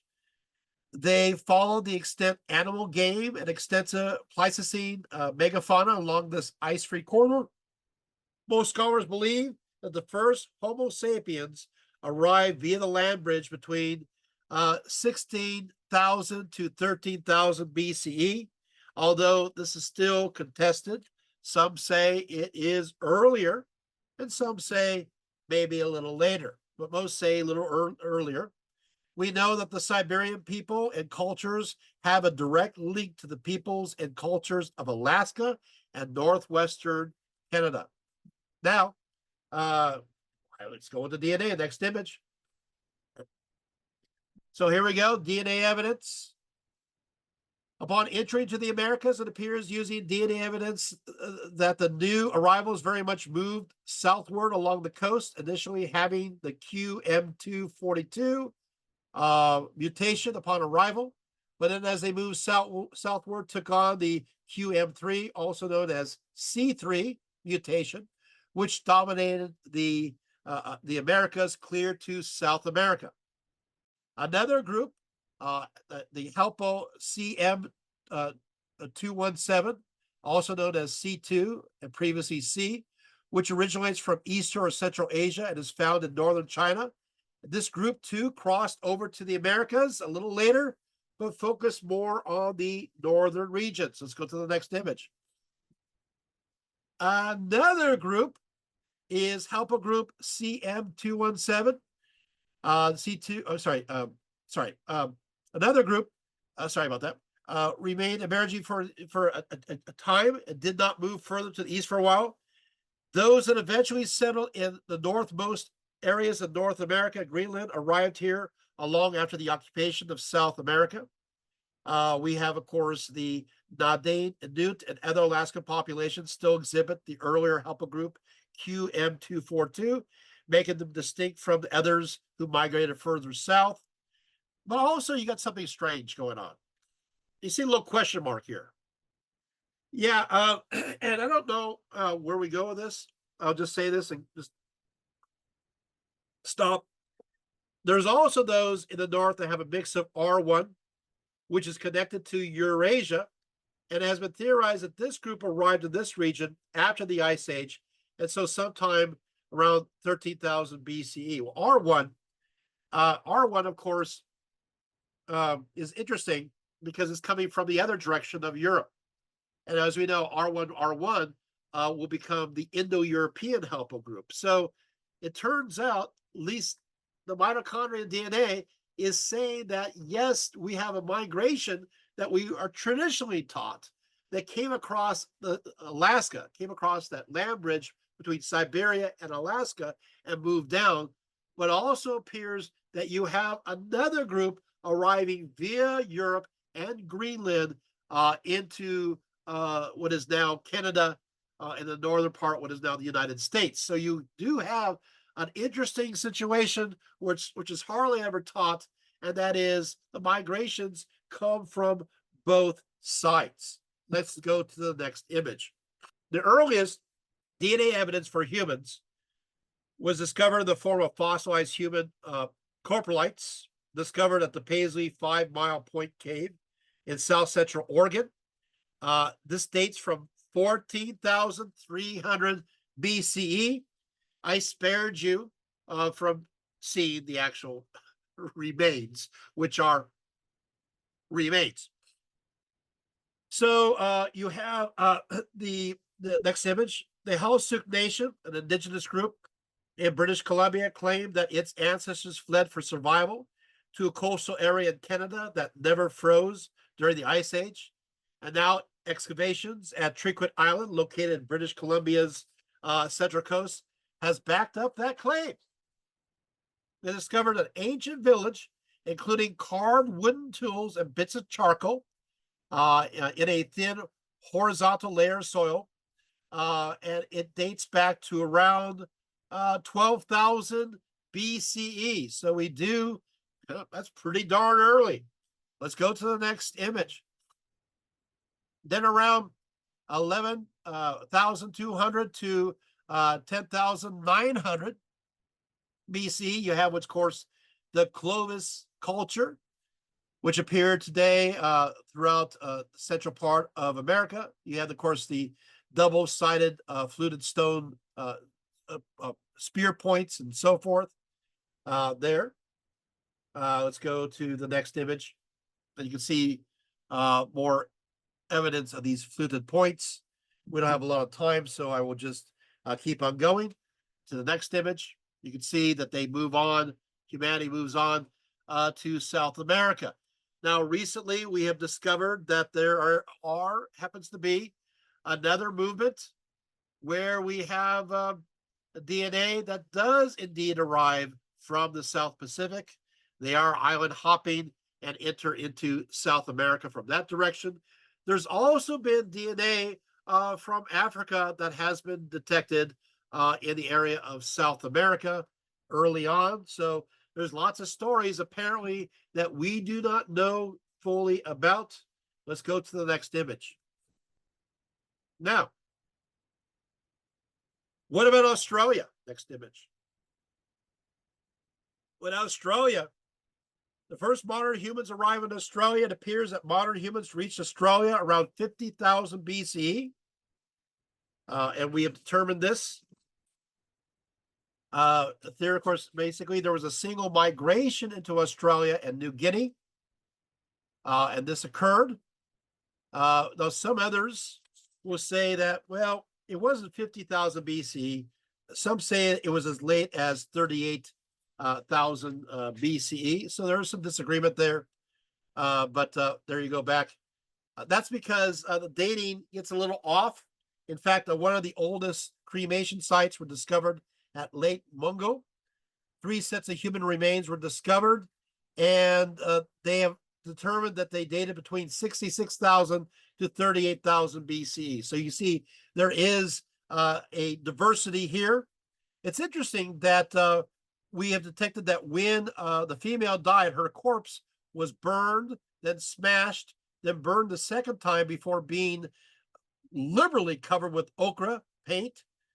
So there's lots of ritual going on here. It looks like that they are descendant of mitochondria N, and these are the direct descendants. The direct descendants, of course, will be the Aboriginal Australians, and they have been there ever since. In fact, they've been there ever since without too much in the way of change. We've also realized that Australian Aborigines have between 3 to 5% Denisovan DNA. So Australian Aborigines are the oldest living population in the world and possibly the oldest outside of Africa. And they are also said, next image, confirmed to be the oldest continuous culture on the planet. While I agree partly, I will have to kind of backtrack and say that's true, but I also want us to think about the sub-Saharan African groups that they are in Africa. Just the 3 different groups move to closer regions within the continent. But so I would contest that maybe sub-Saharan Africa, those from there would get the prize. But I would say the Australian Aborigines get the next prize. That's my opinion. I'm just speaking from the hip here. Okay. Well, where do we go from here? Next image. Something cool that they made, Australian Aborigines. Let's go to the next one. Yeah, what about the Cro-Magnons? Yeah, in general, there are 3 migrations of modern humans into Europe, with the first, of course, occurring around 50,000 BCE. Now we're focused on Europe. This is the last part of our talk. We're going to Europe now. These being the Cro-Magnons, with their hunter-gatherer lifestyle, who did migrate out of Africa. The second group were agriculturalists who arrived in Europe around 7,000 BCE, mixing in with the earlier population. Finally, the third group were the Indo-Europeans, who were nomads from the Pontic and Caspian steppe regions, arriving here around 2,500 BCE. So you have 3 migrations: 500,000 BCE, Cro-Magnons, agriculturalists, 7,000 BCE. I would actually move that date back to around 9,000 BCE. And of course, the Indo-Europeans, what's typically 2,500 BCE, I would move that back to around 4,000 to 2,500 BCE. I'm always correcting things, but there it is. Now, we're still in the Paleolithic age, and we've entered now, I told you that we first had the mimetic period of time, when it came to stone tools. Basically, it is what it is. We move from there to the conceptual period of time. We have concepts in the tools. We move from there during the Paleolithic age to the third period, which of course is the abstract era, where abstract ideas are seen within the tools. Now we move into what's called the mythic linguistic modeling period. And this means is that now what happens is you see these abstract symbols from the previous period of time, the abstract area, now are put in sequences. Now they're put in more complex orders and reveal that ideas are not only being depicted, but possibly language, and beyond language, possibly stories, possibly mythology is coming about. So there you have it. Now we're talking about the Cro-Magnons. They made their way by this is an image of one, by way of the Zagros Mountains. So the term Cro-Magnon has no formal status. It refers not to a species or a subspecies, not even an archaeological phase or culture. In general, Cro-Magnons are just a type of people. They were robustly built. They were powerful. They had having only slight brow ridges above a short and wide face. Their faces were wider and a prominent chin below. The brain capacity was actually larger than the average human. So their brains were larger than us. As for evidence of the Cro-Magnons, let's go ahead. Let's go back to me. In Europe and in Asia, human remains dating from 45,000 to 43,000 BC have been discovered in Italy and Britain and other places. So we know that they're around here. Now, as discussed, modern humans encountered the Neanderthals when they reached Europe, and evidence is that these two species competed with one another over their territory, although it looks like the Neanderthals in many ways just curled up and died after a period of time. But there you have it. While the Neanderthals were stockier and bigger, and modern humans had to get used to the colder temperatures. Their bodies were not ready for these changes, especially since they were going through a glacial period of time. Let's go to the next image. You see, between 29,000 to 14,000 BCE, you have the last glacial period, which covered much of the northern hemisphere under a sheet of ice.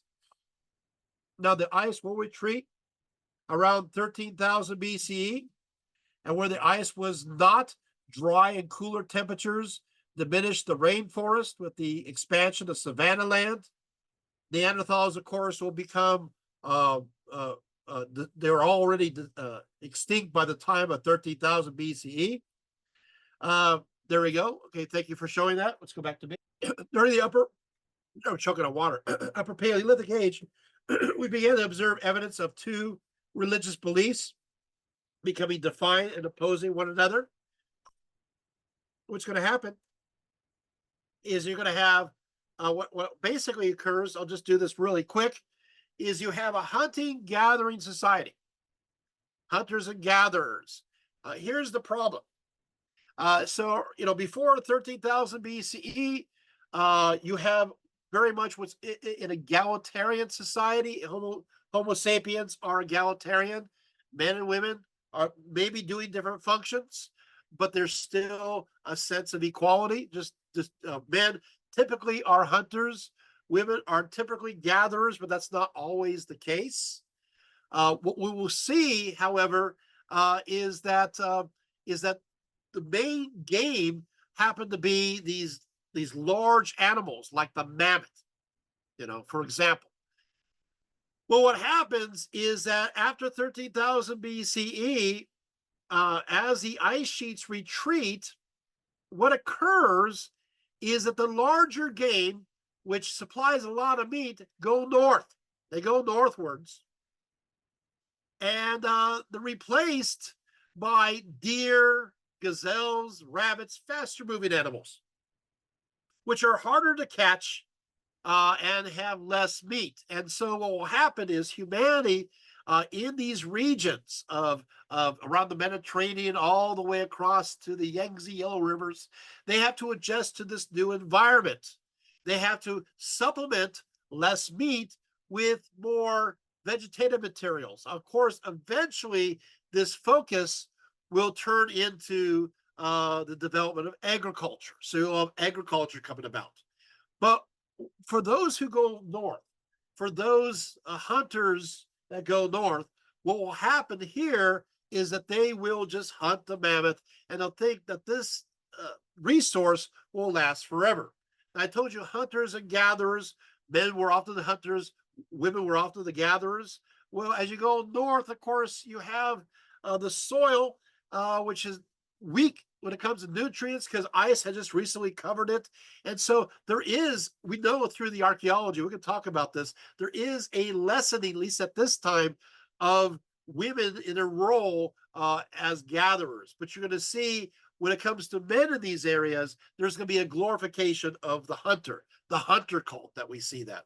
Another interesting factor is that we know that in the Paleolithic age, they had this idea that the earth, in a sense, is a mother. It is female because it gives life, like a female gives life. So therefore, it must be a life giver. So the earth is connected with sometimes female aspects. But what happens is the area, by default, the sky must connect to sky spirits, sky deities, and so forth. We'll talk about that in a little bit. Well, what will happen is that this group that goes north, that follows the mammoth, they will also focus less on the earth and less on the female aspects there, and focus more on the sky deities. We'll see how that works. But it turns out the glorification, unfortunately, of the male in these areas will give rise to an idea known as patriarchy. So patriarchy is the north, while those in the south are very much egalitarian by nature. But things are going to change pretty quickly, because what will happen is these mammoth hunters, they're going to hunt these mammoths because this is a resource that's going to last forever. Guess what? I mean, they wear clothing made out of mammoth skins. Their food is mammoth. They make weapons out of mammoth bones. Homes are made out of mammoth bones. And guess what happens? The mammoth become less and less and less. Well, as a result of that, as they're fighting over, various people in the north fighting over the resources becoming less and less, they have to defend themselves. Now, I will say very clearly, there's evidence in the South and egalitarian societies of warriors.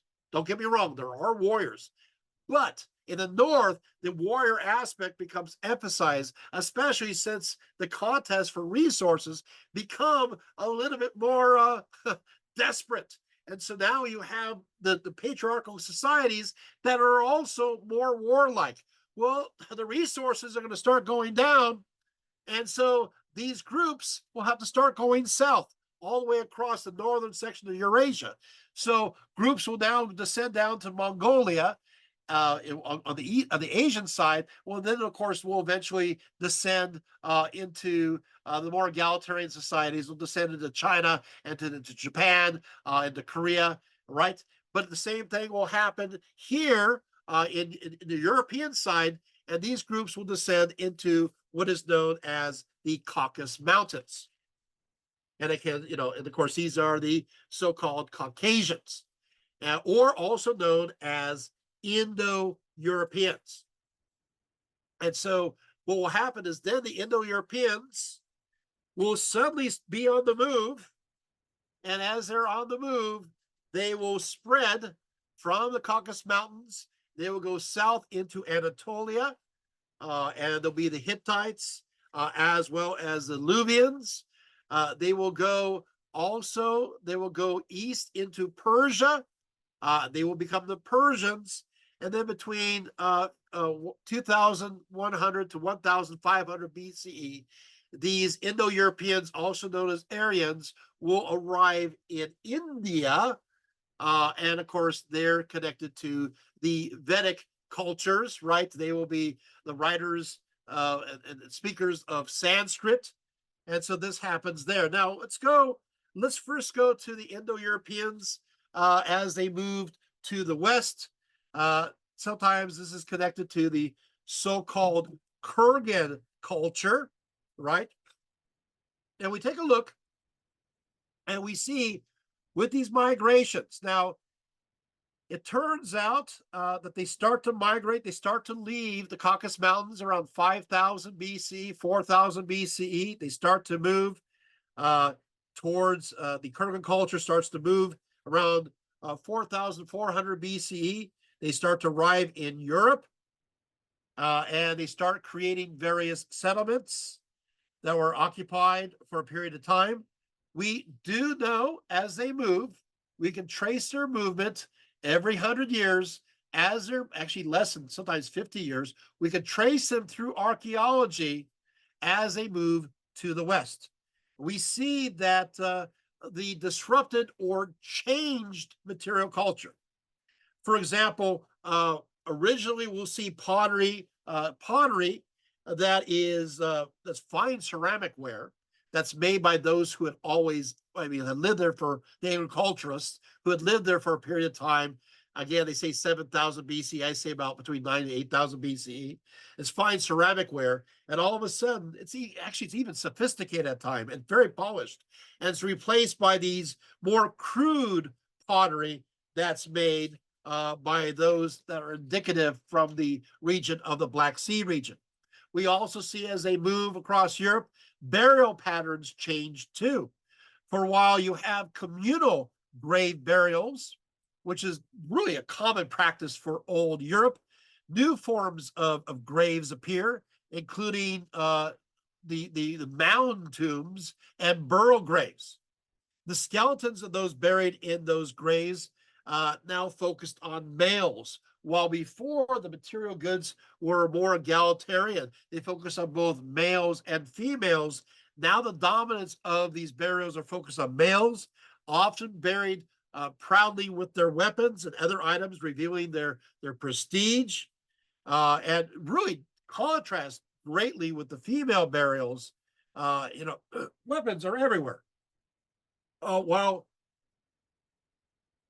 While female images and symbols do continue in prominence, they're now accompanied by increasingly images of males, various symbols there. And we also see, which is interesting, we see more and more images of females. They still have nudes, but a lot of them are now being covered up too. So we see, while agriculture continued as before alongside farming, there's more evidence for pastoralism, and we could trace this too. So there is absolutely a movement that we can trace through archaeology that we can quantify and qualify as they move across. And we do see in the material culture a change. Now, I'm not saying that Kabuna's thesis is correct. I'm not saying it's incorrect. What I'm saying is there's still evidence that there is a change that seems to favor more males.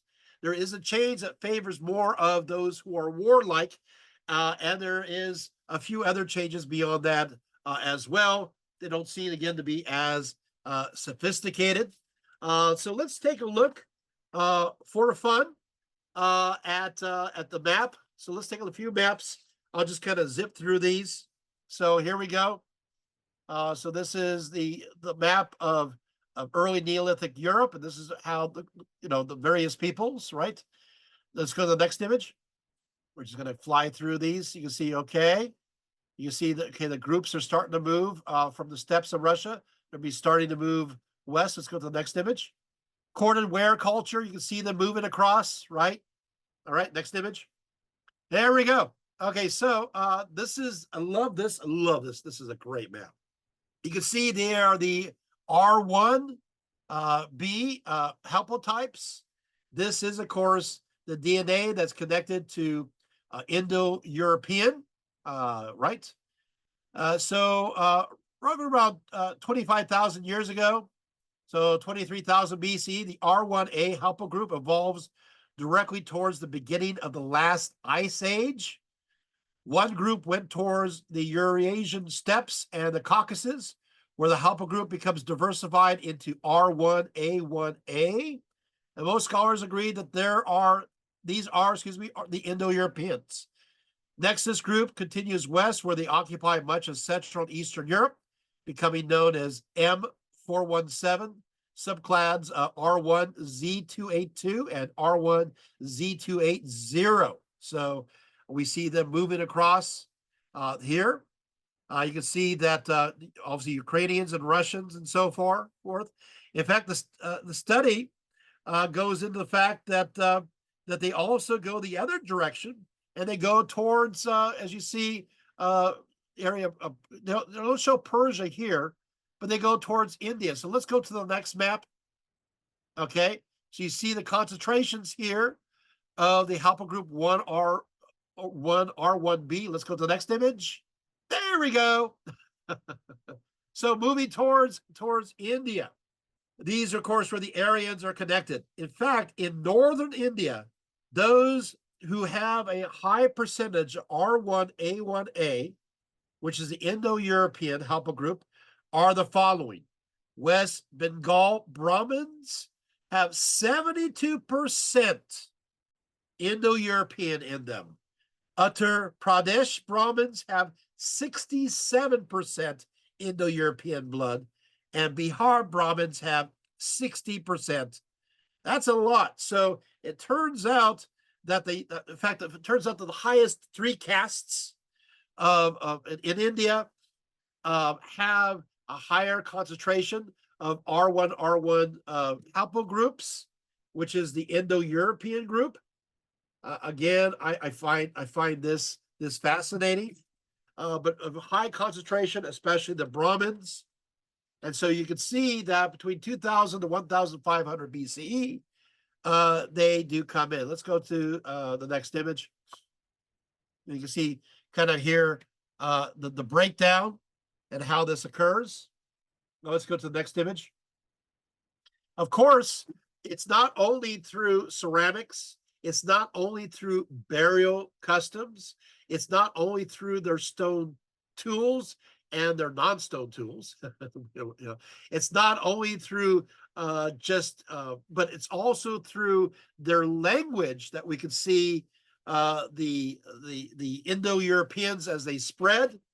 And so what will happen, as you can see in this tree, you have various, you have a Proto-Indo-European language, and it branches off in various directions.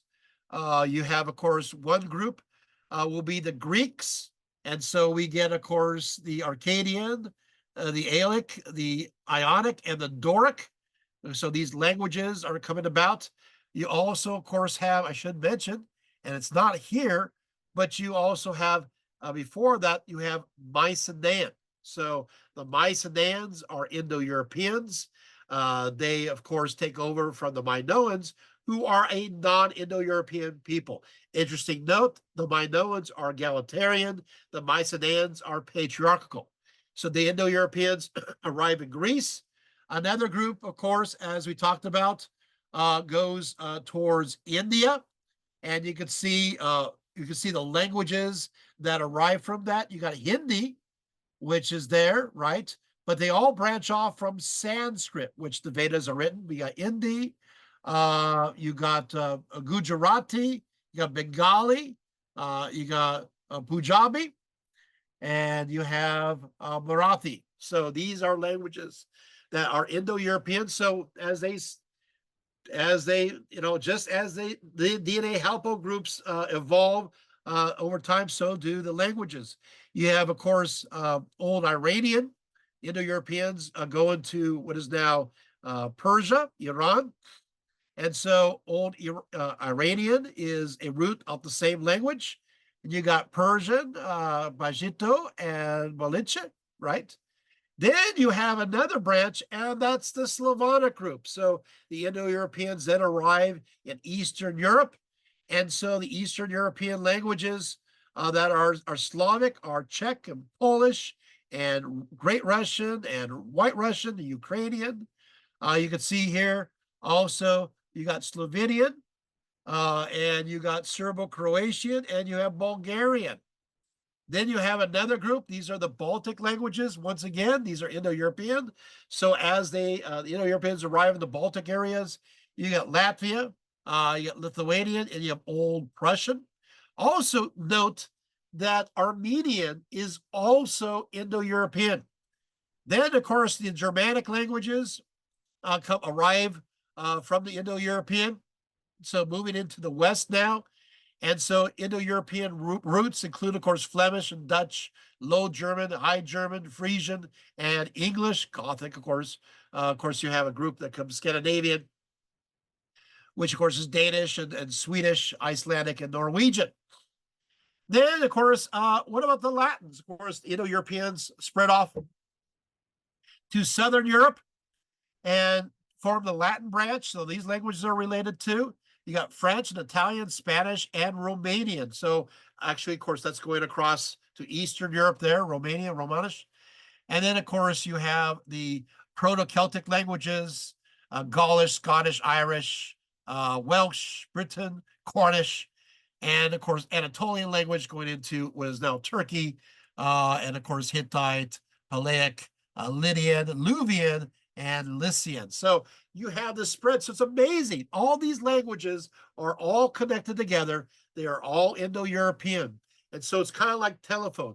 As humanity spreads to these various languages, these languages do spread and change. So we can trace migrations through language. Let's go to the next. Let's have an example. Oh, yeah, there's a spread right there. I like that. This is, again, where Indo-Europeans are located. Note India, right? Note, obviously, over here, Persia. Let's go to the next image. Here we go. So let's talk about, so I talked about the sky gods, right? The sky deities. So let's use the sky deities. So the Proto-Indo-European, right? So yeah, we'll talk about Hungarian in a few moments, by the way. By the way, so you brought this up, so I'll bring it up right now. The Hungarian language is not related to Indo-European. So in Hungary, those are Magyars. They arrive at a later period of time, and their language group is completely separate. Also, the Finns, who were there earlier, their language group is also separate. So Hungarian is not related to India or the Indo-European languages. Okay, so we have, of course, the idea of Diwi. Diwi, of course, means sky. It means heaven in this Proto-Indo-European language. And so for those Indo-Europeans, the Proto-Indo-Europeans, those live in the area of Caucasus Mountains, they worship a god by the name of Deus Piter, which means sky father. Now look at this. As they spread, the word changes. So what will happen, for example, when they go, let's see here, there's lots of different directions I can go. Let's go to where is that here? Okay. I don't see, okay. So let's go towards Greek. Here it is. So Proto-Hellenic, you see it goes from Deus Piter, it goes to Deus Pater, right? Deus Pater, and then of course becomes Zeus Pater, right? Zeus Pater, supreme sky god. See how that changed? So Deus becomes Zeus. Now, when the Indo-Europeans go to Italy, Deus Piter in Proto-Italic becomes Jas Pater, and then Oscar calls Di Pater, and of course, obviously in Latin, you have Jupiter or Jupiter, right? Interesting, right? Then, of course, you go across here when it comes to Proto-Germanic. So Deus Piter, Diwas becomes Diwas, God.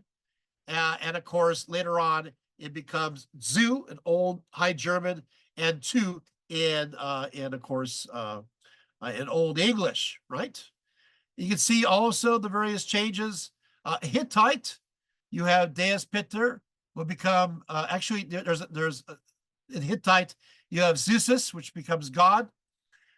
You have the Vedic, Deus Piter, you have Diwas Petar, and Deus Piter in Vedic Sanskrit.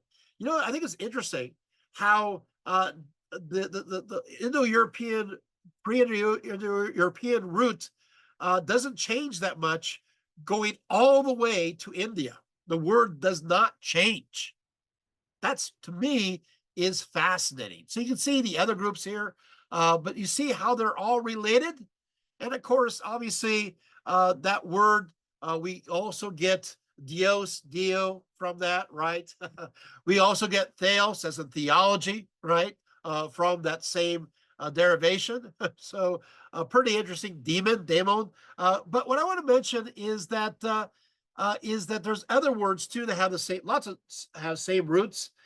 That's how we're able to figure out, by the way, ancient Luvian as well as Hittite is because of common words. So other common words would be like, well, of course, father would be father, vater, father, father, right? Mater, mitter, mater, mutter, mother, water. So all these words are Indo-European. They are all related to one another. Again, I just have to say that's pretty interesting. Let's go to the next image. Of course, here's an example of the migrations into India. I just think that's fascinating. Let's go to the next one. I do want to mention one more thing.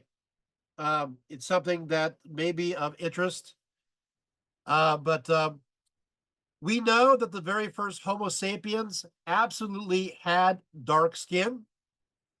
The humans who migrated to Europe earlier, around 40,000 to 38,000 BCE, had darker skin.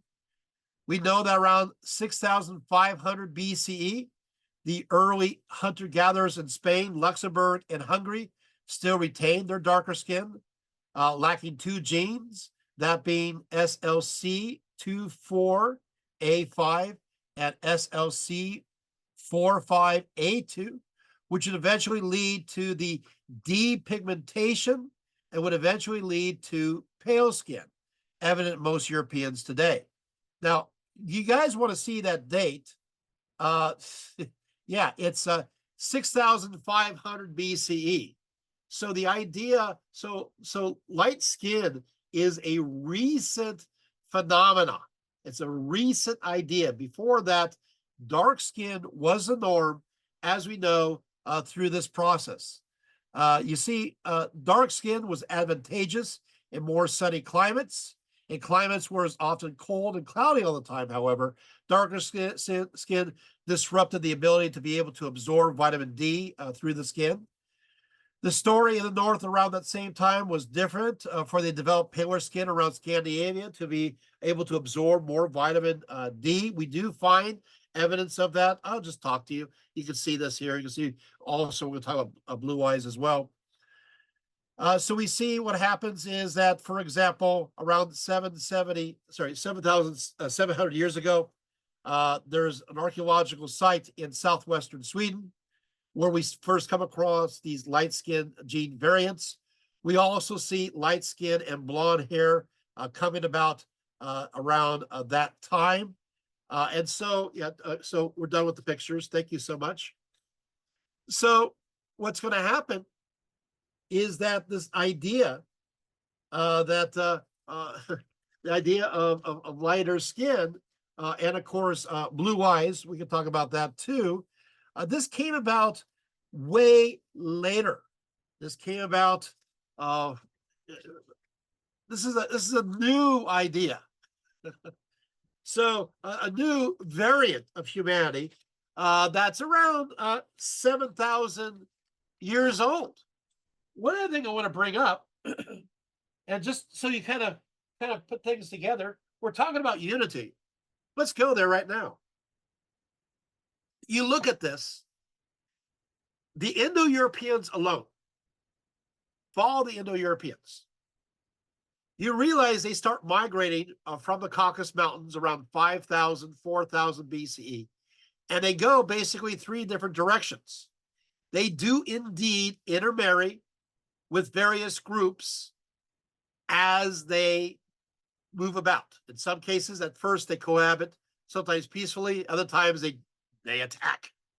But what I want to say is this, is they still interact and they still intermarry. Why am I saying this?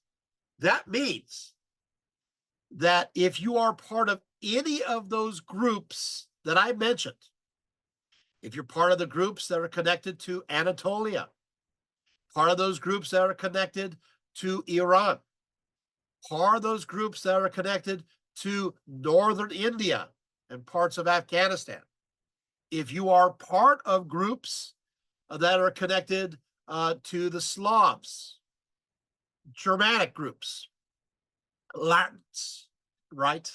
Scandinavians, Britons, and so forth. If you are, by the way, if you're Spanish and Portuguese, remember that R1 haplotype will then cross over to the Americas and intermix with what? With, of course, Latin America, right? So unless you are more isolated indigenous and not intermarried, if you are Mexican or you're from groups that did mix, that means that all of you that I just mentioned are all related to each other only 7,000 years ago. You are all related to each other only 7,000. That's a short amount of time. That's not very long. That is a hiccup. And all of a sudden, you're going, oh, wait a second. The title of this talk makes sense. When you put all this data together and you realize how interrelated we are and how many of these migrations happened recently too, right? You realize that there is more of we're genetically very close together in so many different ways. But there's more. We are, of course, is that then we pull back a little ways and we go, yeah, but we're also all related to that mitochondria Eve. Not that long before. We're all related together. We're all connected. Why don't we focus on the fact that we are here at the very end of a very long history of the earth? Oh, yeah. Right? In the grand scheme of things, like bookends, I'm doing this, right? In the grand scheme of things, right? we have the idea that we are just the last 2.5 seconds, right, of time, right? Or we are a short bleep at the very end. And so maybe standing in front of this awesome edifice of the past where we did not exist in the form that we did, that these other forms of life dominated the earth, a period of time when you had the ocean creatures dominated the earth, a period when you have the trees dominated the earth, a point of time when the dinosaurs dominated the earth. Now then, of course, a time when the reptiles, the mammals that dominated the earth. We have our time. Why don't we make this time, the very short time that we have, why don't we make the most of it and think to ourselves, let's focus more on what brings us together than what divides us. Also, the other cautionary warning, and the reason why I went through all this, is the other part is that if you hadn't noticed, and I didn't mention them all, our planet almost went extinct, completely extinct, many different times. But the earth continues. I know that we think to ourselves that, hey, we're always thinking that, we're going to destroy this planet. But I think more realistically is the planet is going to continue on. We just have to be careful not to destroy ourselves. So as a historian and as an archaeologist, I plead for you, why don't we start to learn the language of unity? and even focus on this kind of evidence. We spend so often talking, fighting about how different we are, and yet just a short span of days, and you were related to each other. Why do we do that? So what I'm going to say right now is I just got to make some kind of conclusion, and I'm going to say, why don't we just seek for the stars, do the best we can, love our fellow human, and learn to speak the language of compassion and empathy. Thank you so much.